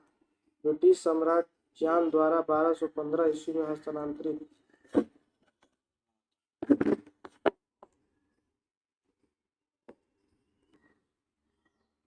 मूल अधिकार। मूल अधिकार का सर्वप्रथम विकास ब्रिटेन में हुआ था। ब्रिटिश सम्राट जॉन द्वारा 1215 ईस्वी में हस्ताक्षरित अधिकार पत्र मैग्ना कार्टा मूल अधिकार संबंधी प्रथम लिखित दस्तावेज है। भारत में मूल अधिकारों की मांग सर्वप्रथम संविधान संशोधन 1895 ईस्वी के माध्यम से की गई। इसके पश्चात 1928 ईस्वी में मोतीलाल नेहरू द्वारा नेहरू रिपोर्ट के माध्यम से भी मूल अधिकारों की मांग की गई। 1931 कराची अधिवेशन में इसके संबंध में प्रस्ताव पास किया गया था। संविधान निर्माण के समय संविधान सभा द्वारा मूल अधिकार तथा अल्पसंख्यक अधिकार के संबंध में परामर्श के लिए सरदार वल्लभ भाई पटेल की अध्यक्षता में एक परामर्श समिति का गठन किया गया था। मूल अधिकार पर परामर्श हेतु एक उप समिति का गठन भी JB कृपलानी की अध्यक्षता में किया गया था। इनकी सिफारिश के आधार पर संविधान के भाग 3 में अनुच्छेद 12 से 35 तक मूल अधिकार संबंधी प्रावधान किया गया। भारतीय संविधान में मूल अधिकार अमेरिकी संविधान के बिल ऑफ राइट्स से प्रेरित है। संविधान के भाग 3 को भारत का मैग्ना कार्टा की संज्ञा दी गई। मूल रूप से संविधान में 7 मूल अधिकार प्रदान किए थे। मूल रूप से संविधान ने 7 मूल अधिकार प्रदान किए थे। समता का अधिकार अनुच्छेद 14 से 18, स्वतंत्रता का अधिकार अनुच्छेद 19 से 22, शोषण के विरुद्ध अधिकार अनुच्छेद 23-24, धर्म की स्वतंत्रता का अधिकार अनुच्छेद 25 से 28, संस्कृति और शिक्षा संबंधी अधिकार अनुच्छेद 29 से 30, संपत्ति का अधिकार अनुच्छेद 31,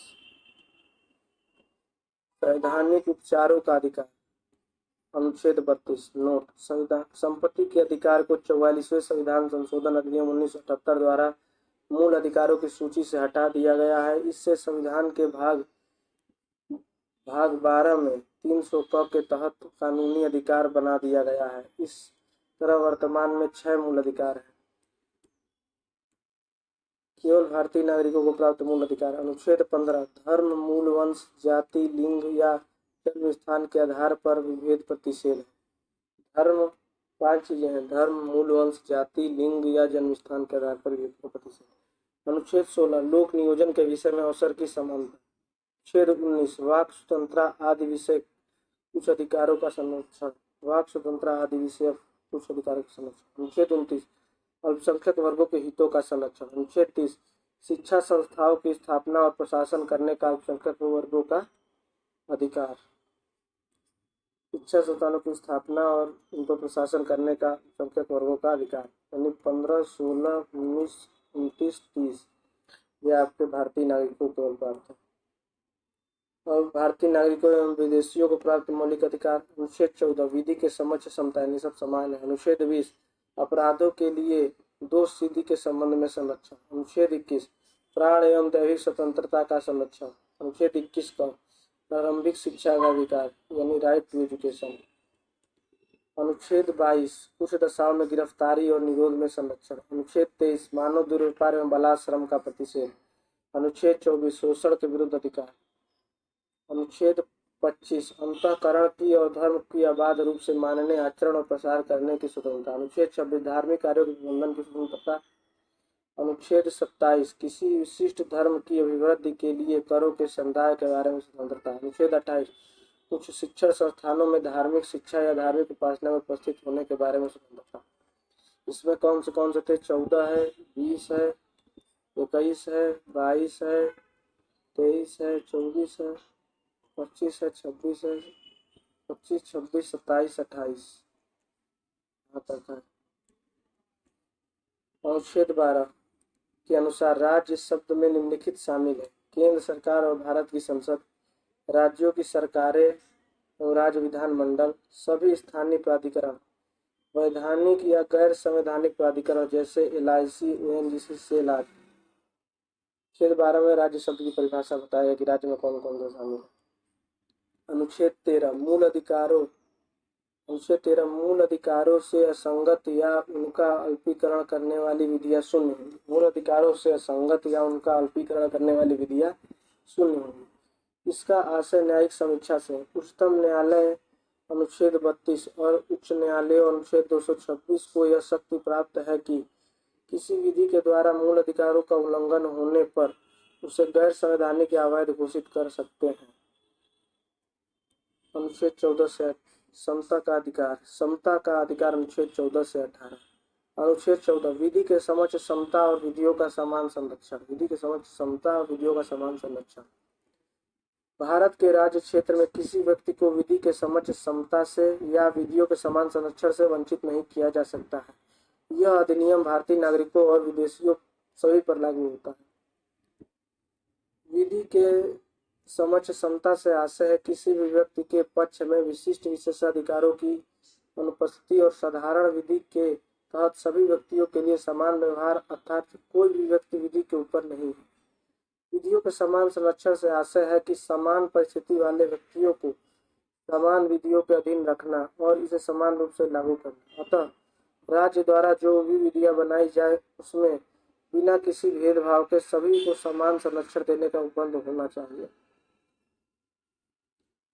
अनुच्छेद 15 धर्म, मूल, वंश, जाति, लिंग या जन्म स्थान के आधार पर विभेद का प्रतिबंध। इसमें स्पष्ट रूप से इस बात का उल्लेख है कि किसी नागरिक के विरुद्ध धर्म, मूल, वंश, जाति, लिंग या जन्म स्थान के आधार पर विभेद नहीं किए जाएंगे। उक्त आधारों पर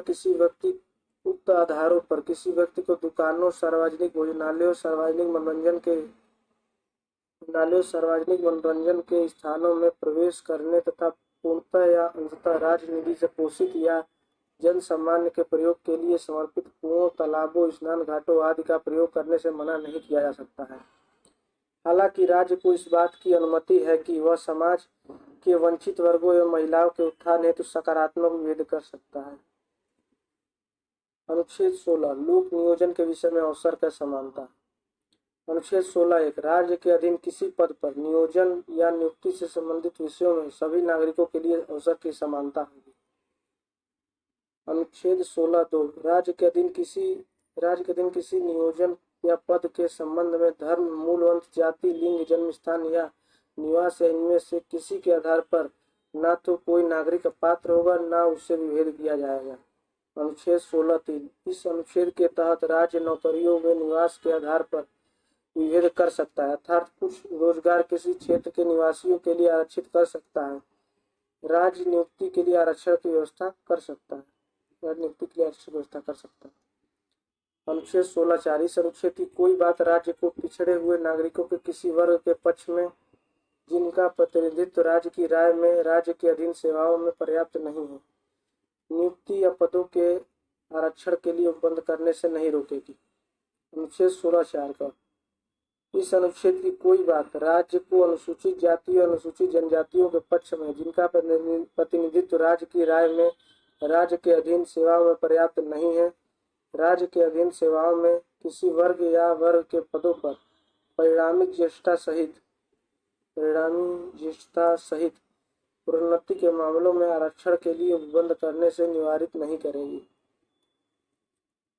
अनुच्छेद 17 अस्पृश्यता का अंत समाज में समानता को और अधिक व्यवहारिकता प्रदान करने के लिए अनुच्छेद 17 समाज में अस्पृश्यता को समाप्त करके छुआछूत के व्यवहार को दंडनीय अपराध घोषित करता है। ध्यातव्य है कि अस्पृश्यता शब्द को न तो संविधान और न ही किसी अधिनियम में परिभाषित किया गया।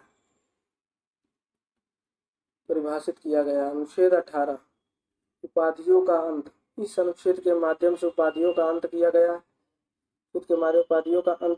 इसमें स्पष्ट रूप से कहा गया है कि राज्य सेना या विद्या संबंधी सम्मान के अतिरिक्त कोई अन्य उपाधि प्रदान नहीं करेगा। अनुच्छेद 18(2) के अनुसार भारत का कोई भी नागरिक किसी विदेशी राज्य से कोई उपाधि स्वीकार नहीं करेगा। भारत का कोई भी नागरिक किसी विदेशी राज्य से कोई उपाधि स्वीकार नहीं करेगा।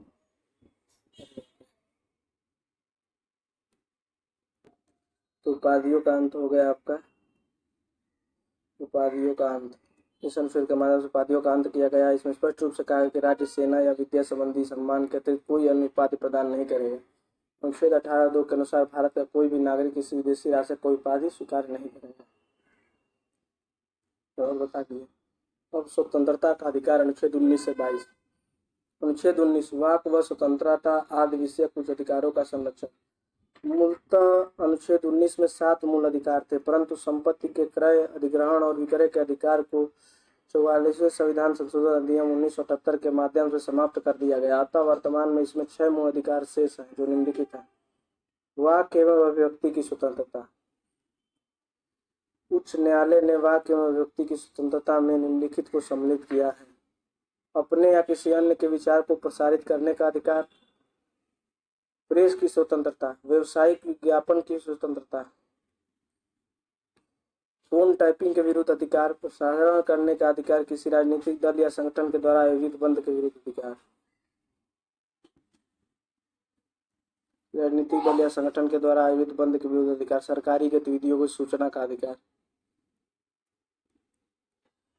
शांति का अधिकार, किसी समाचार पत्र पर पूर्व प्रतिबंध के विरुद्ध अधिकार, प्रदर्शन एवं विरोध का अधिकार, परंतु इसमें हड़ताल का अधिकार शामिल नहीं। वाक एवं अभिव्यक्ति की स्वतंत्रता पर प्रतिबंध के आधार, भारत की एकता एवं संप्रभुता, राज्य की सुरक्षा, विदेशी राज्यों से मित्रवत संबंध, सार्वजनिक आदेश, नैतिकता की स्थापना, न्यायालय की अवमानना, किसी अपराध में संलिप्तता आदि। शांतिपूर्वक सम्मेलन की स्वतंत्रता। नंबर 2 शांतिपूर्वक सम्मेलन की स्वतंत्रता। अनुच्छेद 19(1) ख के अंतर्गत भारतीय नागरिकों को शांतिपूर्वक बिना हथियार की सभा करने की स्वतंत्रता प्रदान की गई है। इसमें सार्वजनिक सम्मेलनों, सभाओं एवं जुलूसों का अधिकार शामिल है। हालांकि इन अधिकारों पर युक्त प्रतिबंध आरोपित किए जा सकते हैं। इसे संगम या संघ बनाने का अधिकार। तीसरा है संगम या संघ बनाने का अधिकार। अनुच्छेद 19(1) ग भारत के सभी नागरिकों को संस्था या संघ बनाने की स्वतंत्रता प्रदान करता है। इस अधिकार में प्रबंधन का अधिकार भी शामिल है। हालांकि इस अधिकार में राज्य द्वारा युक्त प्रतिबंध आरोपित किए जा सकते हैं। भारत के राज्य क्षेत्र में अबाध विचरण की स्वतंत्रता। अनुच्छेद 19(1) ग भारत के किसी भी नागरिक को किसी भी क्षेत्र में भ्रमण करने का अधिकार प्रदान करता है, परंतु गोपनीयता के तहत उसे कुछ क्षेत्रों में जाने से रोका जा सकता है, जैसे इसरो, DRDO आदि। 5वां भारत के किसी भी राज्य क्षेत्र में निवास करने और बस जाने का अधिकार। अनुच्छेद 19(1) अंग के तहत सभी नागरिकों को संपूर्ण भारत में बसने या निवास करने की स्वतंत्रता प्रदान की गई है, परंतु राज्य अनुच्छेद 19(5) के अंतर्गत निवास की स्वतंत्रता पर साधारण जनता या किसी क्षेत्र की अनुसूचित जनजाति के हितों के संरक्षण के आधार पर युक्त प्रतिबंध लगा सकता है। के तहत सभी नागरिकों अनुच्छेद 19(1)(5) के तहत सभी नागरिकों को संपूर्ण भारत कह दो चाहे इसको भारत में बसने या निवास करने की स्वतंत्रता प्रदान की गई है, परंतु राज्य अनुच्छेद 19(5) के अंतर्गत निवास की स्वतंत्रता पर साधारण जनता या किसी क्षेत्र की अनुसूचित जनजाति के हितों के संरक्षण के आधार पर युक्त प्रतिबंध लगा सकता है।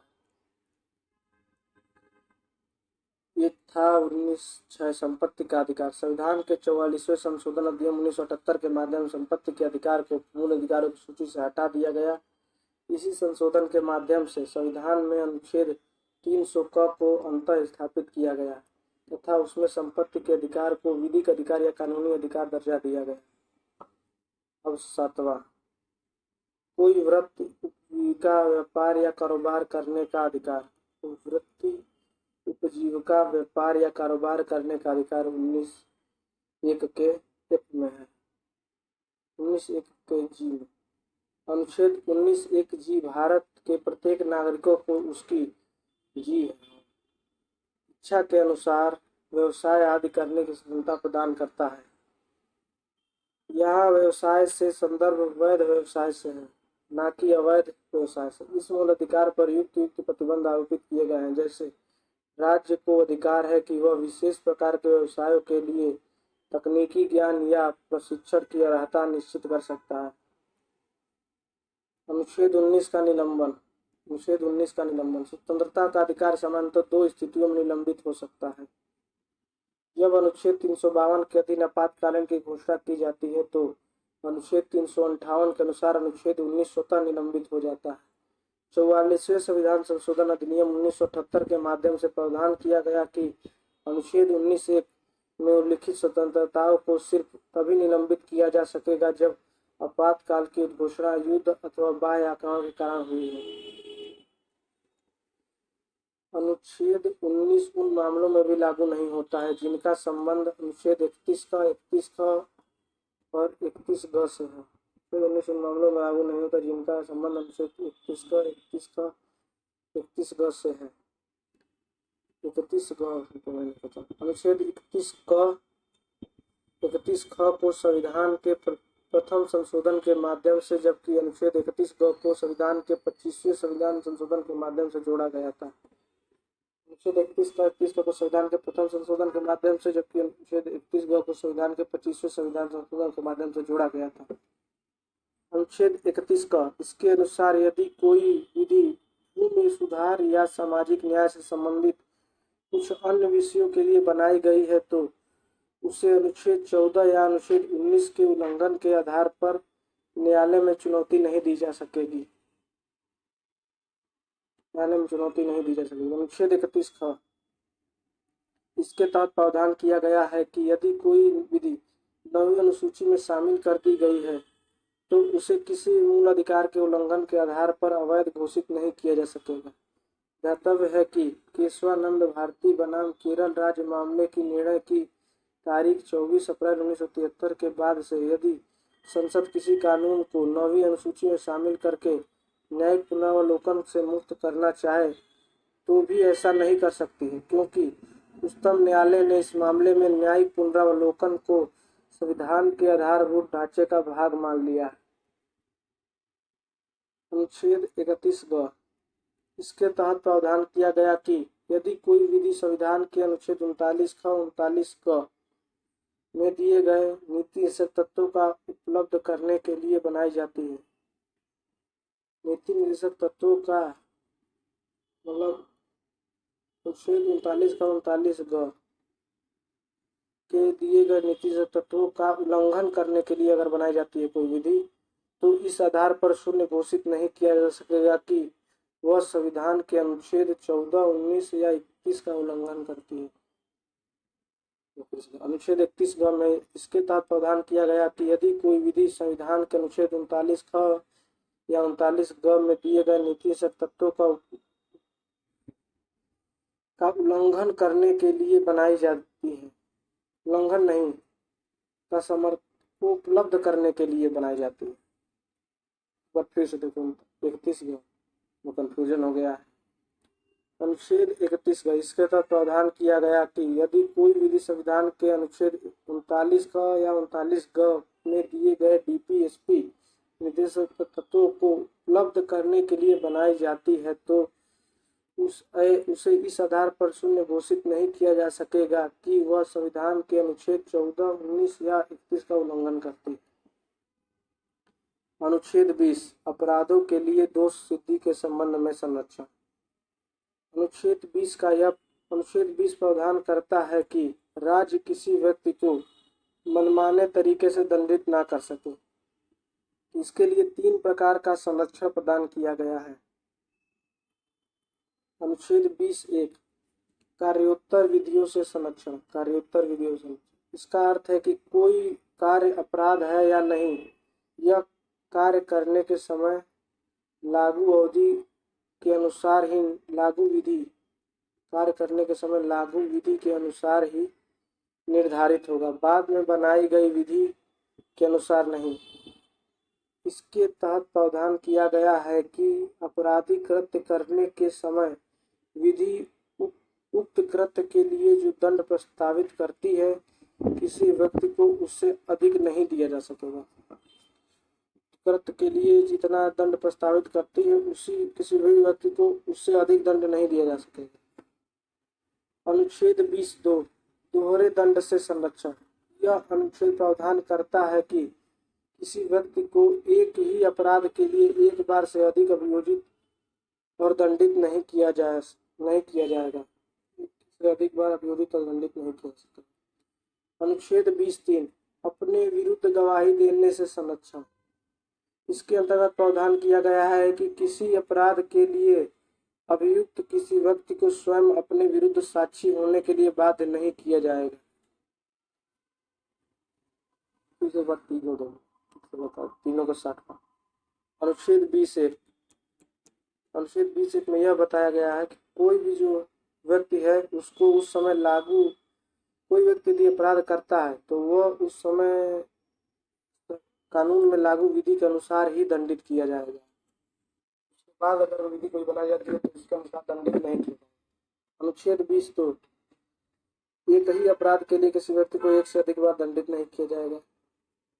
अनुच्छेद 20(3) किसी व्यक्ति को अपने विरुद्ध गवाही देने के लिए बाध्य नहीं किया जा सकता। तो यह अनुच्छेद 20(1) है कि कार्योत्तर विधियों से संरक्षण, दोहरे दंड से संरक्षण 20(2).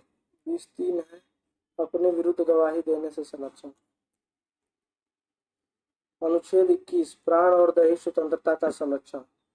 इसके तहत प्रावधान किया गया है कि किसी व्यक्ति को उसके प्राण एवं दैहिक स्वतंत्रता को विधि द्वारा स्थापित प्रक्रिया के अनुसार ही वंचित किया जाएगा, अन्यथा नहीं। इसके तहत प्रावधान किया किसी व्यक्ति को उसके प्राण एवं दैहिक स्वतंत्रता को विधि द्वारा स्थापित प्रक्रिया के अनुसार ही वंचित किया जाएगा, अन्यथा नहीं।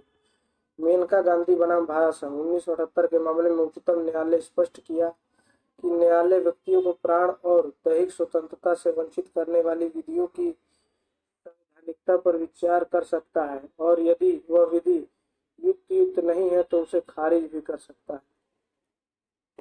इस मामले में अनुच्छेद 21 की विभिन्न व्याख्याएं की गई हैं और इसमें कई विषयों को समाविष्ट किया गया जो है शिक्षा पाने का अधिकार, एकांतता का अधिकार, आजीविका का अधिकार, पर्यावरण प्रदूषण के विरुद्ध संरक्षण का अधिकार, अभियुक्तों तथा दोष सिद्ध अपराधियों के अधिकार,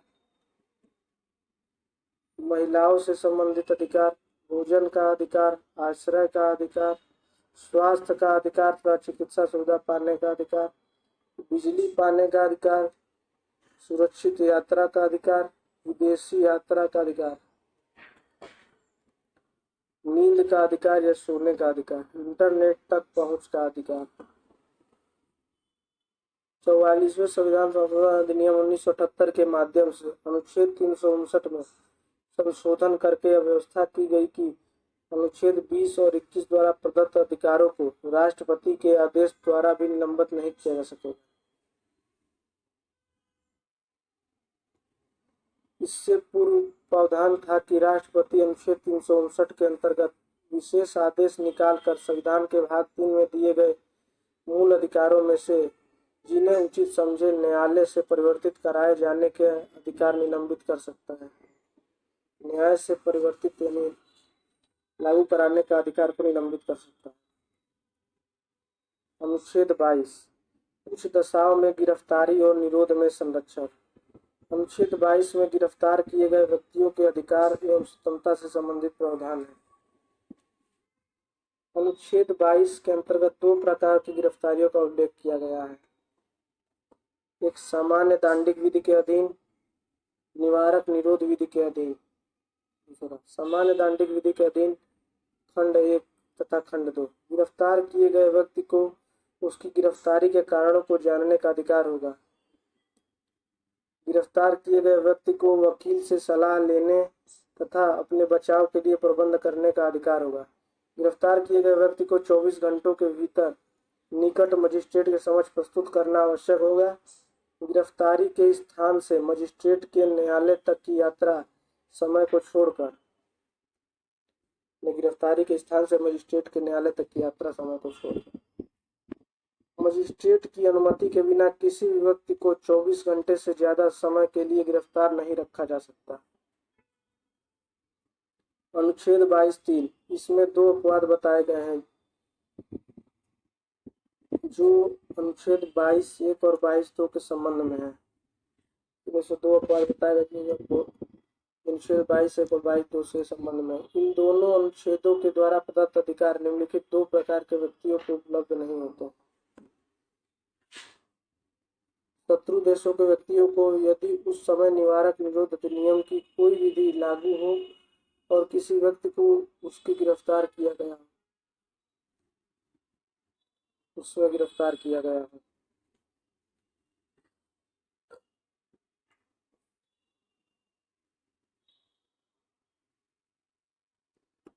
ये फालतू था। अनुच्छेद 22(3) हो गया, इसमें 2 अपवाद बताए गए हैं। अनुच्छेद 22 में 4 से 7 तक निवारक निरोध डिटेंशन। अनुच्छेद 22(4) से 22(7) के अंतर्गत निवारक निरोध के अंतर्गत विरुद्ध किए गए व्यक्ति को 3 संरक्षण प्रदान किए गए जो निम्नलिखित है। नंबर 1, समानता निवारक निरोध के अधीन गिरफ्तार व्यक्ति 3 माह तक निरुद्ध किया जा सकता है। नोट 44वें संविधान संशोधन अधिनियम 1978 के माध्यम से निवारक निरोध की अवधि को बिना सलाहकार बोर्ड के राय के 3 माह से घटाकर 2 माह कर दी गई है। इससे अधिक अवधि के लिए निरोध तभी लागू होगा जब सलाहकार और उसके पक्ष में अपनी संतुष्टि देगा। गिरफ्तारी के कारण जानने का अधिकार। इस अनुच्छेद में निवारक निरोध का आदेश जारी करने वाले प्राधिकारी को निर्देश दिया गया है कि निरोध व्यक्ति को यथाशीघ्र आधार संप्रेषित करें जिनके कारण उसे निरुद्ध किया गया है। नंबर 3, अभिवादन देने का अधिकार। इसके अंतर्गत प्रावधान किया गया है कि निरुद्ध व्यक्ति को अपने निरोध आदेश के विरुद्ध अभ्यावेदन प्रस्तुत करने के लिए शीघ्र अतिशीघ्र अवसर प्रदान किया जाएगा। शोषण के विरुद्ध अधिकार। अनुच्छेद 23 से 24। अनुच्छेद 23 मानव दुर्व्यवहार और बालाश्रम का प्रतिषेध। यह अनुच्छेद मानव दुर्व्यवहार अर्थात पुरुष, महिला एवं बच्चों को खरीद बिक्री और उनके अनैतिक दुर्व्यवहार को प्रतिबंध करता है, लेकिन राज्य सार्वजनिक उद्देश्यों के लिए सार्वजनिक सेवा या श्रम योजना लागू कर सकता है। राज्य इसमें धर्म, मूल, वंश, जाति, वर्ग के आधार पर कोई भेदभाव नहीं करेगा। बंधुआ मजदूरी समाप्त करने के लिए 1975 में बंधुआ मजदूरी का उन्मूलन अधिनियम पारित किया गया। अनुच्छेद 24 कारखानों आदि में बालकों के नियोजन का प्रतिषेध। अनुच्छेद 24 कारखानों आदि में बालकों के नियोजन का प्रतिषेध।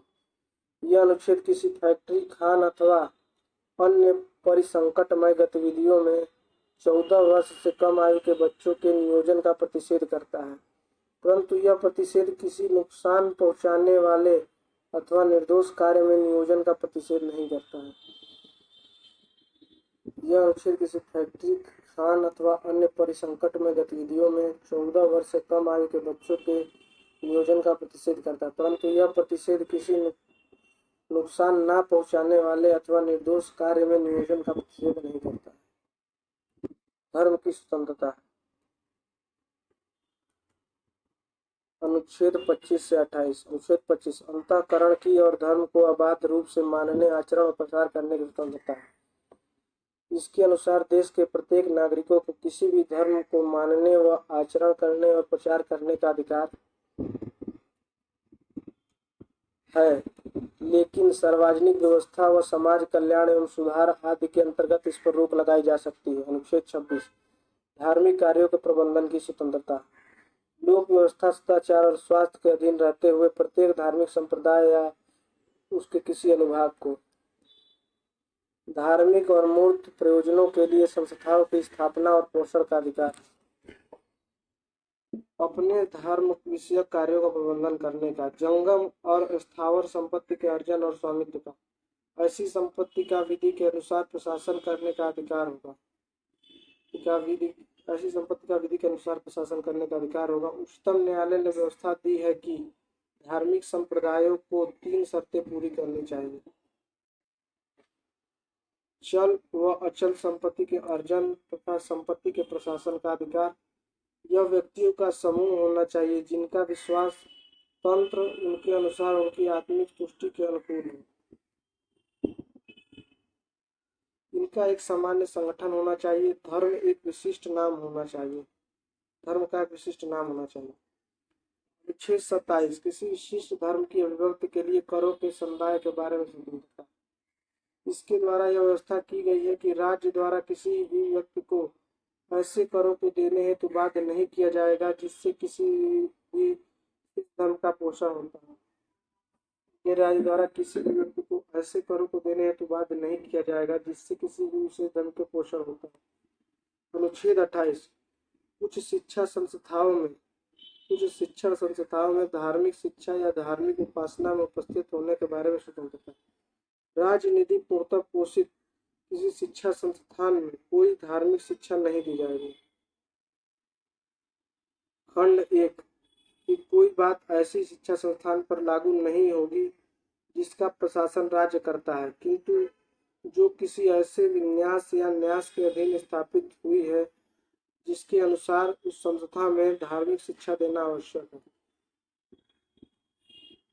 राज्य से मान्यता प्राप्त या राजनिधि से सहायता पाने वाली शिक्षा संस्थान में उपस्थित होने वाले किसी व्यक्ति को ऐसी संस्था में दी जाने वाली धार्मिक शिक्षा में भाग लेने के लिए ऐसी संस्था में या उससे संलग्न स्थान में की जाने वाली धार्मिक उपासना में उपस्थिति होने के लिए तब तक बाध्य नहीं किया जाएगा जब तक कि उक्त व्यक्ति ने, यदि वह अवयस्क है तो उसके संरक्षक ने इसके लिए अपनी सहमति नहीं दे दी है। और देख लो, राज्य से मान्यता प्राप्त या राजनीतिक सहायता पाने वाले शिक्षा संस्थान में उपस्थित होने वाले किसी व्यक्ति को ऐसी संस्था में दी जाने वाली धार्मिक शिक्षा में भाग लेने के लिए या ऐसी संस्था में या उससे संलग्न स्थान में की जाने वाली धार्मिक उपासना में उपस्थित होने के लिए तब तक बाध्य नहीं किया जाएगा जब तक कि उक्त व्यक्ति ने, यदि वह अवयस्क है तो उसके संरक्षक ने इसके लिए अपनी सहमति नहीं दे दी है। संस्कृति और शिक्षा संबंधी अधिकार 29-30। अल्पसंख्यक वर्गों के हितों का संरक्षण 29। भारत के राज्य क्षेत्र या उससे किसी भाग के निवासी नागरिकों के किसी अनुभाग को जिसकी अपनी विशेष भाषा, लिपि या संस्कृत है उसे बनाए रखने का अधिकार है। राज्य द्वारा पोषित राजनिधि से सहायता पाने वाली किसी शिक्षा संस्थान में प्रवेश से किसी भी नागरिक को केवल धर्म, मूल वंश, जाति, भाषा या इनमें से किसी के आधार पर वंचित नहीं किया जाएगा। अनुच्छेद 30 शिक्षा संस्थाओं की संस्थापना और प्रशासन करने का अल्पसंख्यक वर्गों का अधिकार। धर्म या भाषा पर आधारित सभी अल्पसंख्यक वर्गों को अपनी रुचि की शिक्षा संस्थानों की स्थापना और प्रशासन का अधिकार होगा। संवैधानिक उपचारों का अधिकार। अनुच्छेद 32 के तहत उपबंधित संवैधानिक उपचारों का अधिकार एक अत्यंत महत्वपूर्ण मूल अधिकार है। इसकी महत्ता को रेखांकित करते हुए डॉक्टर भीमराव अम्बेडकर ने इसे भारतीय संविधान का हृदय और आत्मा कहा है। भारतीय संविधान का हृदय और आत्मा कहा है। इस भाग द्वारा प्रदत्त अधिकारों में से किसी को प्रवर्तित कराने के लिए उच्चतम न्यायालय अनुच्छेद 32 और उच्च न्यायालय अनुच्छेद 226 निर्देश, आदेश या रिट जारी करा सकते हैं, जिनके अंतर्गत बंदी, प्रत्यक्षीकरण, परमादेश, प्रतिषेध, अधिकार परीक्षा, उत्प्रेषण रीट शामिल है। उच्चतम न्यायालय रीट किसी एक व्यक्ति सरकार के विरुद्ध जारी कर सकता है। उच्चतम न्यायालय या रीट किसी एक व्यक्ति या सरकार के विरुद्ध जारी कर सकता है, जबकि उच्च न्यायालय केवल संबंधित राज्य के व्यक्ति अपने क्षेत्र के राज्य को, यदि मामला दूसरा राज्य से संबंधित हो तो वहां के विरुद्ध ही रीट जारी कर सकता है।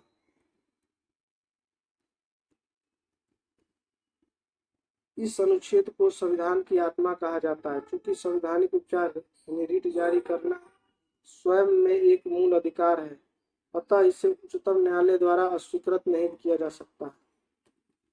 इस प्रकार उच्चतम न्यायालय को मूल अधिकारों का रक्षक एवं गारंटी देने वाला बनाया गया है। आवाजबंदी, प्रत्यक्षीकरण, हैबियस कॉर्पस, इससे लैटिन भाषा से लिया गया है, जिसका शाब्दिक अर्थ है शरीर को प्रस्तुत किया जाए।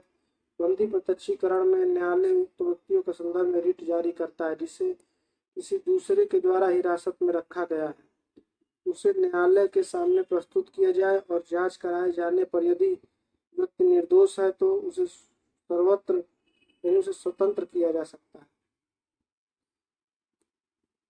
यह रिट जारी नहीं किया जा सकता जब गिरफ्तारी कानून सम्मत, गिरफ्तारी कानून के हिसाब से किया गया है, कार्यवाही किसी विधानमंडल या न्यायालय की अवमानना के तहत हुई हो।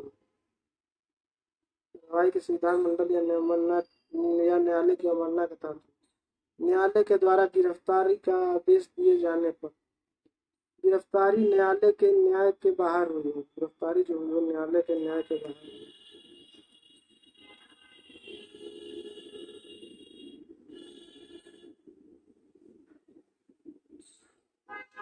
इसका मतलब है जो ये गिरफ्तारी न्यायालय के न्याय के बाहर हुई और न्याय क्षेत्र के बाहर हुई, न्यायिक क्षेत्र के बाहर। गिरफ्तारी न्यायालय के न्यायिक क्षेत्र के बाहर हुई यानी इंडिया से बाहर हुई तो भी इस पर रिट नहीं जारी कर सकते।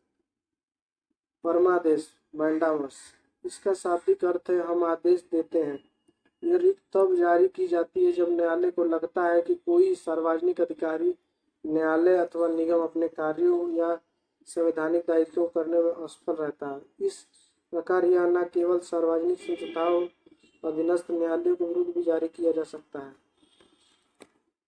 यह रिट जारी नहीं किया जा सकता है निजी व्यक्तियों या इकाई के विरुद्ध, निजी व्यक्तियों या इकाई के विरुद्ध, निजी इकाई या निजी व्यक्ति के विरुद्ध संविधात्मक दायित्वों को लागू करने के विरुद्ध, संविधात्मक दायित्वों को लागू करने के विरुद्ध, जब कर्तव्य विवेकानुसार हो तब भी नहीं जारी किया जा सकता।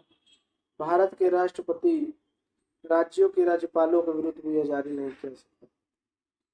प्रतिषेध, प्रोहिबिशन, इसका अर्थ है मना करना। यह रिट केवल न्यायिक या अर्ध न्यायिक प्राधिकरणों के विरुद्ध जारी की जाती है। यह सार्वजनिक निकायों, विधायी निकायों और निजी निकायों के लिए उपलब्ध नहीं है। उच्चतम न्यायालय द्वारा अधीनस्थ न्यायालयों, उच्च न्यायालय और उच्च न्यायालयों द्वारा अपने अधीनस्थ न्यायालयों को अपने न्याय क्षेत्र में उच्च न्यायिक कार्यों को रोकने के लिए जारी की जाती है। उत्प्रेषण, टेरिटरी, इसका शाब्दिक अर्थ है प्रमाणित होना या सूचना देना। यह रिट भी अधीनस्थ न्यायालयों के विरुद्ध जारी की जाती है। इस रिट को जारी करके अधीनस्थ न्यायालयों को यह निर्देश दिया जाता है कि वे अपने पास संचित मुकदमे के निर्णय लेने के लिए उक्त मुकदमे को वरिष्ठ न्यायालय अथवा उच्चतर न्यायालय को भेजें। उत्प्रेषण रिट का मतलब उच्चतम न्यायालय द्वारा अधीनस्थ न्यायालयों में चल रहे किसी मुकदमे के प्रलेख की समीक्षा मात्र है। इसका तात्पर्य यह नहीं है कि उच्चतम न्यायालय अधीनस्थ न्यायालयों के निर्णय के विरुद्ध ही हो। 1991 के बाद उच्चतम न्यायालय ने यह व्यवस्था दी कि प्रेषण व्यक्तियों के अधिकारों को प्रभावित करने वाले प्रशासनिक प्राधिकरणों के खिलाफ भी जारी किया जा सकता है। यह किसी भी विधायी निकायों या निजी व्यक्तियों या इकाई के विरुद्ध जारी नहीं कर सकते। अधिकार परीक्षा क्यों वर्णन करें? अधिकार परीक्षा क्यों वर्णन करें? इसका शाब्दिक अर्थ है आपका प्राधिकार क्या है। यह रीट उच्चतम न्यायालय या उच्च न्यायालय द्वारा तब जारी की जाती है जब किसी व्यक्ति द्वारा अवैधानिक रूप से कोई सार्वजनिक पद ग्रहण किया जा सकता है। न्यायालय इस रीट द्वारा संबंधित व्यक्ति को पद छोड़ने का आदेश दे सकता है। अनुच्छेद 33 इस भाग द्वारा प्रदत्त अधिकारों का सशस्त्र बलों आदि लागू होने में रूपांतरण करने की सांसद की शक्ति।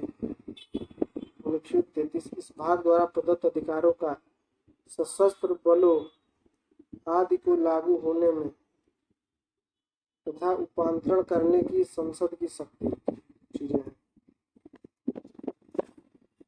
प्रदत्त अधिकारों के सशस्त्र बल आदि को लागू। अनुच्छेद 33 संविधान के भाग 3 का अपवाद है। अनुच्छेद 13(2) यह उपबंधित करता है कि राज्य कोई भी ऐसी विधि नहीं बनाएगा जो भाग 3 द्वारा प्रदत्त मूल अधिकारों को छीनती है या न्यून करती है। किंतु अनुच्छेद 33 संसद को यह शक्ति प्रदान करता है कि वह कुछ विशिष्ट वर्गों के संबंध में विशिष्ट प्रयोजनों की पूर्ति हेतु मूल अधिकारों को निर्बंध या निराकृत करने वाली विधि बना सकता है। ध्यातव्य है कि अनुच्छेद 33 के अंतर्गत केवल संसद को विधि बनाने की शक्ति दी गई है, राज्य विधानमंडल को नहीं। ध्यातव्य है कि अनुच्छेद 33 के अंतर्गत केवल संसद को विधि बनाने की शक्ति दी गई, राज्य विधानमंडल को नहीं। अनुच्छेद 34 जब किसी क्षेत्र में सेना विधि प्रवृत्त है तब इस भाग द्वारा प्रदत्त अधिकारों पर निर्बंधन। अनुच्छेद 34 जब किसी क्षेत्र में सेना विधि प्रवृत्त है तब इस भाग द्वारा प्रदत्त अधिकारों पर निर्बंधन। अनुच्छेद 34 मूल अधिकारों पर प्रतिबंध लगाता है कि जब भारत में कहीं भी मार्शल लॉ लागू हो, यह संसद को इस बात की शक्ति देता है कि किसी भी सरकारी कर्मचारी को या अन्य व्यक्ति को उसके द्वारा किए जाने वाले कार्य की व्यवस्था को बरकरार रखे या पुनर्निर्मित रखे, व्यवस्था को लागू रखे या पुनर्निर्मित रखे।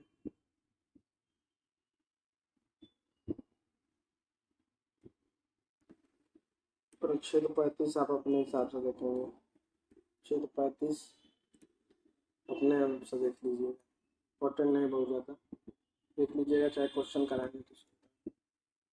अध्याय 9 राज्य के नीति निषेध तत्व। भारतीय संविधान के भाग 4 में अनुच्छेद 36 से 51 तक कुल 16 अनुच्छेद नीति निषेध तत्व के रूप में शामिल किए गए थे। इसे आयरलैंड के संविधान से लिया गया है। नीति निषेध तत्व हमारे संविधान की एक प्रमुख विशेषता है। भारतीय संविधान निर्माताओं का लक्ष्य भारत में कल्याणकारी राज्य की स्थापना करना था, इसलिए उन्होंने नीति निषेध तत्वों में उन सभी आदर्शों का समावेश किया जिन्हें कार्य रूप में परिणत किए जाने पर एक कल्याणकारी राज्य की अवधारणा मूर्त रूप ले सके। निषेध तत्व एक प्रकार से राज्य के लिए नैतिकता के सूत्र हैं तथा देश में वास्तविक रूप में सामाजिक और आर्थिक प्रजातंत्र को स्थापित करते हैं। विधि निर्माण में इन तत्वों को प्रयोग करना राज्य का परम कर्तव्य है। नीति निषेध तत्व एक किसी भी न्यायालय द्वारा परिवर्तनीय नहीं है, अर्थात इन न्यायालय द्वारा लागू नहीं कराया जा सकता। निषेध तत्व देश के शासन में मूलभूत स्थान रखते हैं। कानून बनाते समय इन तत्वों का प्रयोग करना राज्य का कर्तव्य होगा। कानून बनाते समय इन तत्वों का प्रयोग करना राज्य का कर्तव्य होगा। अनुच्छेद 36 की परिभाषा। इस भाग में जब तक कि संदर्भ से अन्यथा अपेक्षित न हो राज्य का वही अर्थात राज्य का वही मतलब है जो भाग 3 में वही मतलब है। अनुच्छेद 36 में परिभाषा राज्य की दी गई है। इसमें बताया गया इस भाग में जब तक कि संदर्भ से अन्यथा अपेक्षित ना हो राज्य का वही मतलब है जो भाग 3 में है। अनुच्छेद 37 इस भाग में अंतर्विष्ट तत्वों को लागू होना। इस भाग में अंतर्विष्ट तत्वों का लागू होना। इस भाग में अंतर्विष्ट उपबंध किसी न्यायालय द्वारा परिवर्तनीय नहीं होंगे, किंतु फिर भी इनमें अधिकथित तत्व देश के शासन में मूलभूत और विधि बनाने में इन तत्वों को लागू करना राज्य का कर्तव्य है।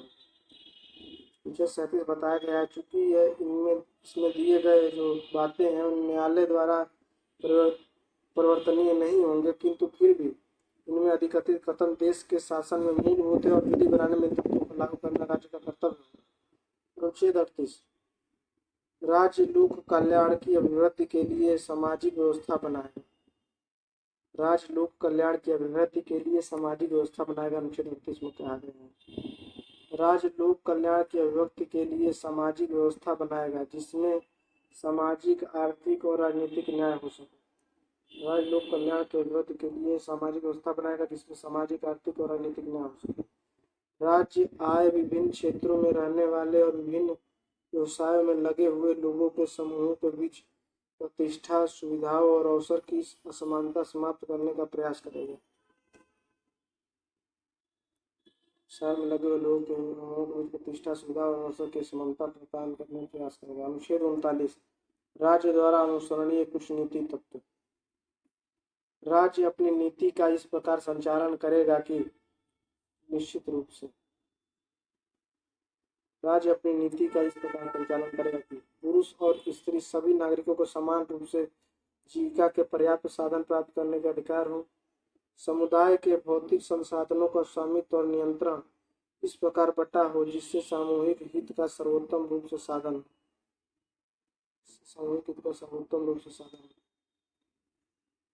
आर्थिक व्यवस्था इस प्रकार चले जिससे धन और उत्पादन व साधनों का सर्वसाधारण के लिए अहितकारी संकेंद्रण न हो। पुरुषों और स्त्रियों दोनों का समान कार्य के लिए समान वेतन हो।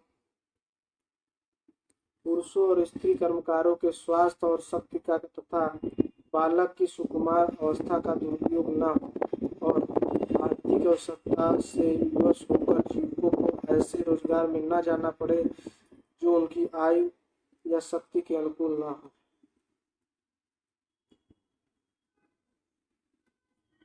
बालकों को स्वतंत्र और गरिमामय वातावरण में स्वस्थ विकास के अवसर और सुविधाएं दी जाए और बालकों और अल्पवय व्यक्तियों की शोषण से तथा नैतिक और आर्थिक परित्याग से रक्षा की जाए। 39 का अनुच्छेद 39 समान न्याय और निःशुल्क विधिक सहायता। राज्य यह सुनिश्चित करेगा कि विधिक तंत्र इस प्रकार काम करे कि समान अवसर के आधार पर समान न्याय सुलभ हो और आर्थिक या किसी अन्य निर्योग्यता के कारण कोई नागरिक न्याय प्राप्त करने के अवसर से वंचित न रह जाए। नोट इस अनुच्छेद को 42वें संवैधानिक संशोधन अधिनियम 1976 द्वारा जोड़ा गया। अनुच्छेद 40 ग्राम पंचायतों का संगठन। राज्य ग्राम पंचायतों का संगठन करने के लिए कदम उठाएगा और उनको ऐसी शक्तियां और प्राधिकार प्रदान करेगा जो उन्हें स्वायत्त शासन की इकाइयों के रूप में कार्य करने योग्य बनाने के लिए आवश्यक हो। इस निर्देश के क्रियान्वयन में संविधान का 73वां एवं 74वां संशोधन अधिनियम 1992 को पारित करके भाग 9 एवं भाग 9 के तहत क्रमशः पंचायतों और नगरपालिकाओं के गठन, निर्वाचन, शक्तियों तथा उत्तरदायित्वों का प्रावधान किया गया है। अनुच्छेद 41 कुछ दशाओं में काम, शिक्षा और लोक सहायता पाने का अधिकार।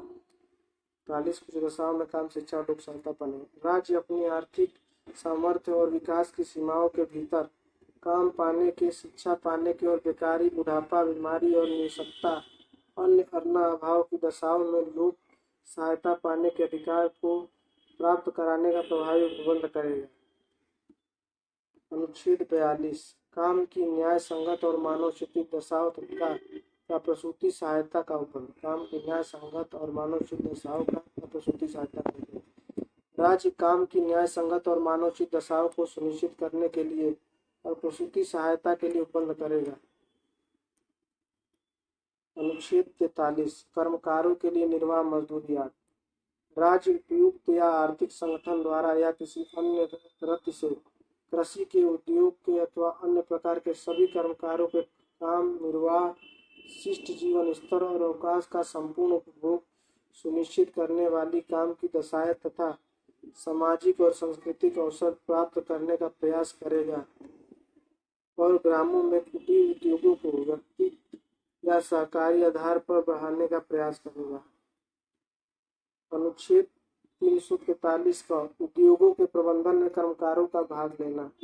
राज्य किसी उद्योग में लगे हुए प्रमुख स्थापनों या अन्य संगठनों के प्रबंधन में कर्मकारों का भाग लेना सुनिश्चित करने के लिए उपयुक्त विधान द्वारा किसी अन्य रीति से कदम उठाएगा। 42वें संविधान संशोधन नियम 1976 द्वारा यह जोड़ा गया। अनुच्छेद 343 ख, इसके तहत राज्यों को यह निर्देश दिया गया कि वह सहकारी समितियों के गठन, प्रबंधन, संचालन और संपादन में अभिवृद्धि करने का प्रयास करेंगे। यह अनुच्छेद 97 संविधान संशोधन द्वारा जोड़ा गया। अनुच्छेद 44 समान सिविल सहायता यानी समान नागरिक सहायता जिसे कह सकते हैं, यूनिफॉर्म सिविल कोड। राज्य भारत के समस्त राज्य क्षेत्र में जीविकों के लिए एक समान सिविल सहायता प्राप्त कराने का प्रयास करेगा। अनुच्छेद 45 राज्य 6 वर्ष की आयु के सभी बच्चों के पूर्व बाल्यकाल की देखरेख और उन्हें शिक्षा देने का प्रयास भी करेगा। 86वें संविधान संशोधन 2002 द्वारा इसके मूल पाठ में परिवर्तन किया गया। अनुच्छेद 46 अनुसूचित जातियों, अनुसूचित जनजातियों और अन्य दुर्बल वर्गों के शिक्षा और अर्थ संबंधी हितों की विवरण। राज्य जनता के दुर्बल वर्गों के, विशिष्टता अनुसूचित जातियों, अनुसूचित जनजातियों के शिक्षा और अर्थ संबंधी हितों की विशेष सावधानी से विबद्ध करेगा और सामाजिक अन्याय और सभी प्रकार के शोषण से उसकी संरक्षा करेगा। अनुच्छेद 47 पोषाहार स्तर और जीवन स्तर को ऊंचा करने और लोक स्वास्थ्य का सुधार करने का राज्य का कर्तव्य। राज्य अपने लोगों के पोषाहार, जीवन स्तर को ऊंचा करने और लोक स्वास्थ्य के सुधार को अपने प्राथमिक कर्तव्यों में मानेगा और राज्य विशिष्टता, मादक पेयों और स्वास्थ्य के लिए हानिकारक औषधियों के औषधि प्रयोजनों से भिन्न भोग का प्रतिषेध करने का प्रयास करेगा। अनुच्छेद 48 कृषि और पशुपालन का संगठन। राज्य कृषि और पशुपालन को आधुनिक और वैज्ञानिक प्रणालियों से संगठित करने का प्रयास करेगा और विशिष्टतया गायों और बछड़ों तथा अन्य दुधारू और वाहक पशुओं की नस्लों के प्रशिक्षण और सुधार के लिए और उनके वध का प्रतिषेध करने के लिए कदम उठाएगा। अनुच्छेद 48 का पर्यावरण का संरक्षण तथा संवर्धन और वन तथा वन जीवों की रक्षा।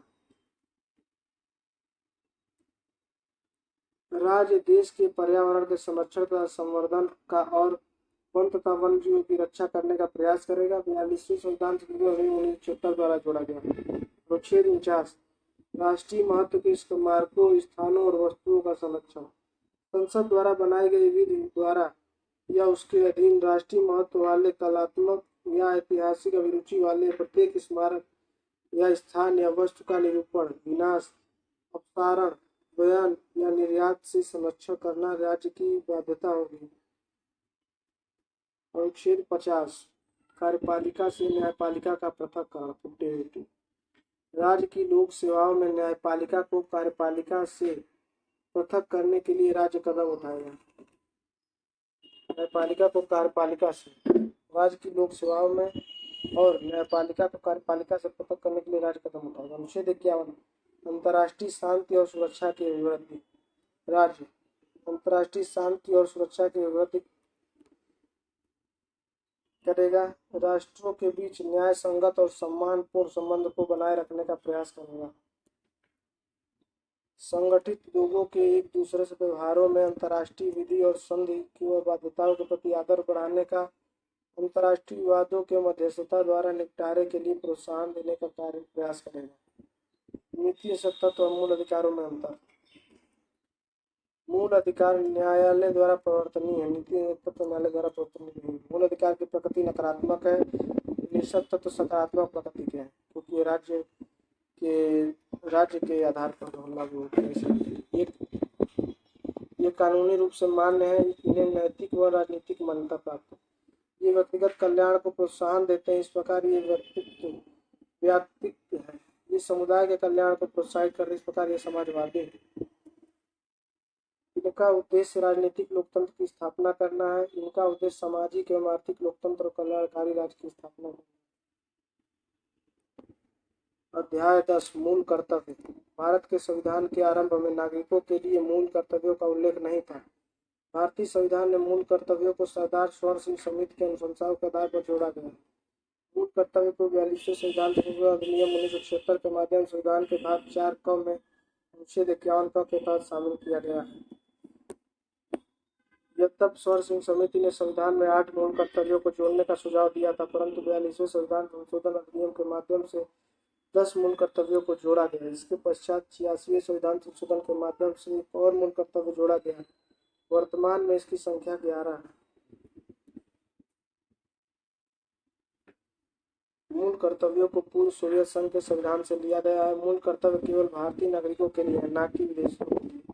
मूल कर्तव्य अपरिवर्तनीय है। संविधान में सीधे न्यायालय के माध्यम से उनके क्रियान्वयन की व्यवस्था नहीं दी गई है। मूल कर्तव्य 51 का मूल कर्तव्य। भारत के प्रत्येक नागरिकों का यह कर्तव्य होगा कि वह नंबर 1 विधान का पालन करे और उसके आदर्शों संस्थाओं और राष्ट्रध्वज और राष्ट्रगान का आदर करें।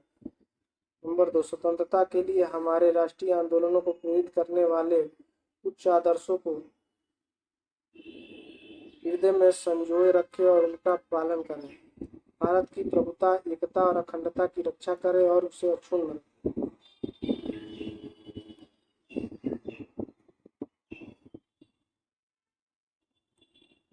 देश की रक्षा करें और आह्वान किए जाने पर राष्ट्र की सेवा करें। भारत के सभी लोगों में समरसता और समान भ्रातृत्व की भावना का निर्माण करें, जो धर्म, भाषा और प्रदेश या वर्ग पर आधारित सभी भेदभाव से परे।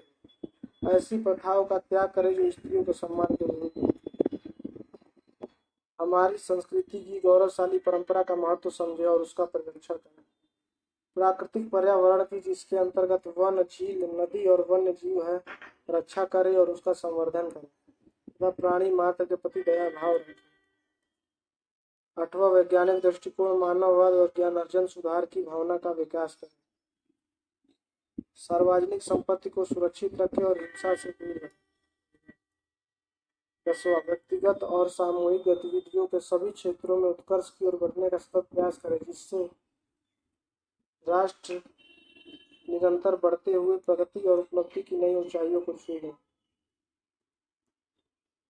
11वां यदि माता पिता या संरक्षक 6 वर्ष से 14 वर्ष तक की आयु वाले अपने यथास्थिति बालक या प्रतिपाल्य के लिए शिक्षा के अवसर प्रदान करें। यह कर्तव्य 86वें संविधान संशोधन अधिनियम 2002 के माध्यम से जोड़ा।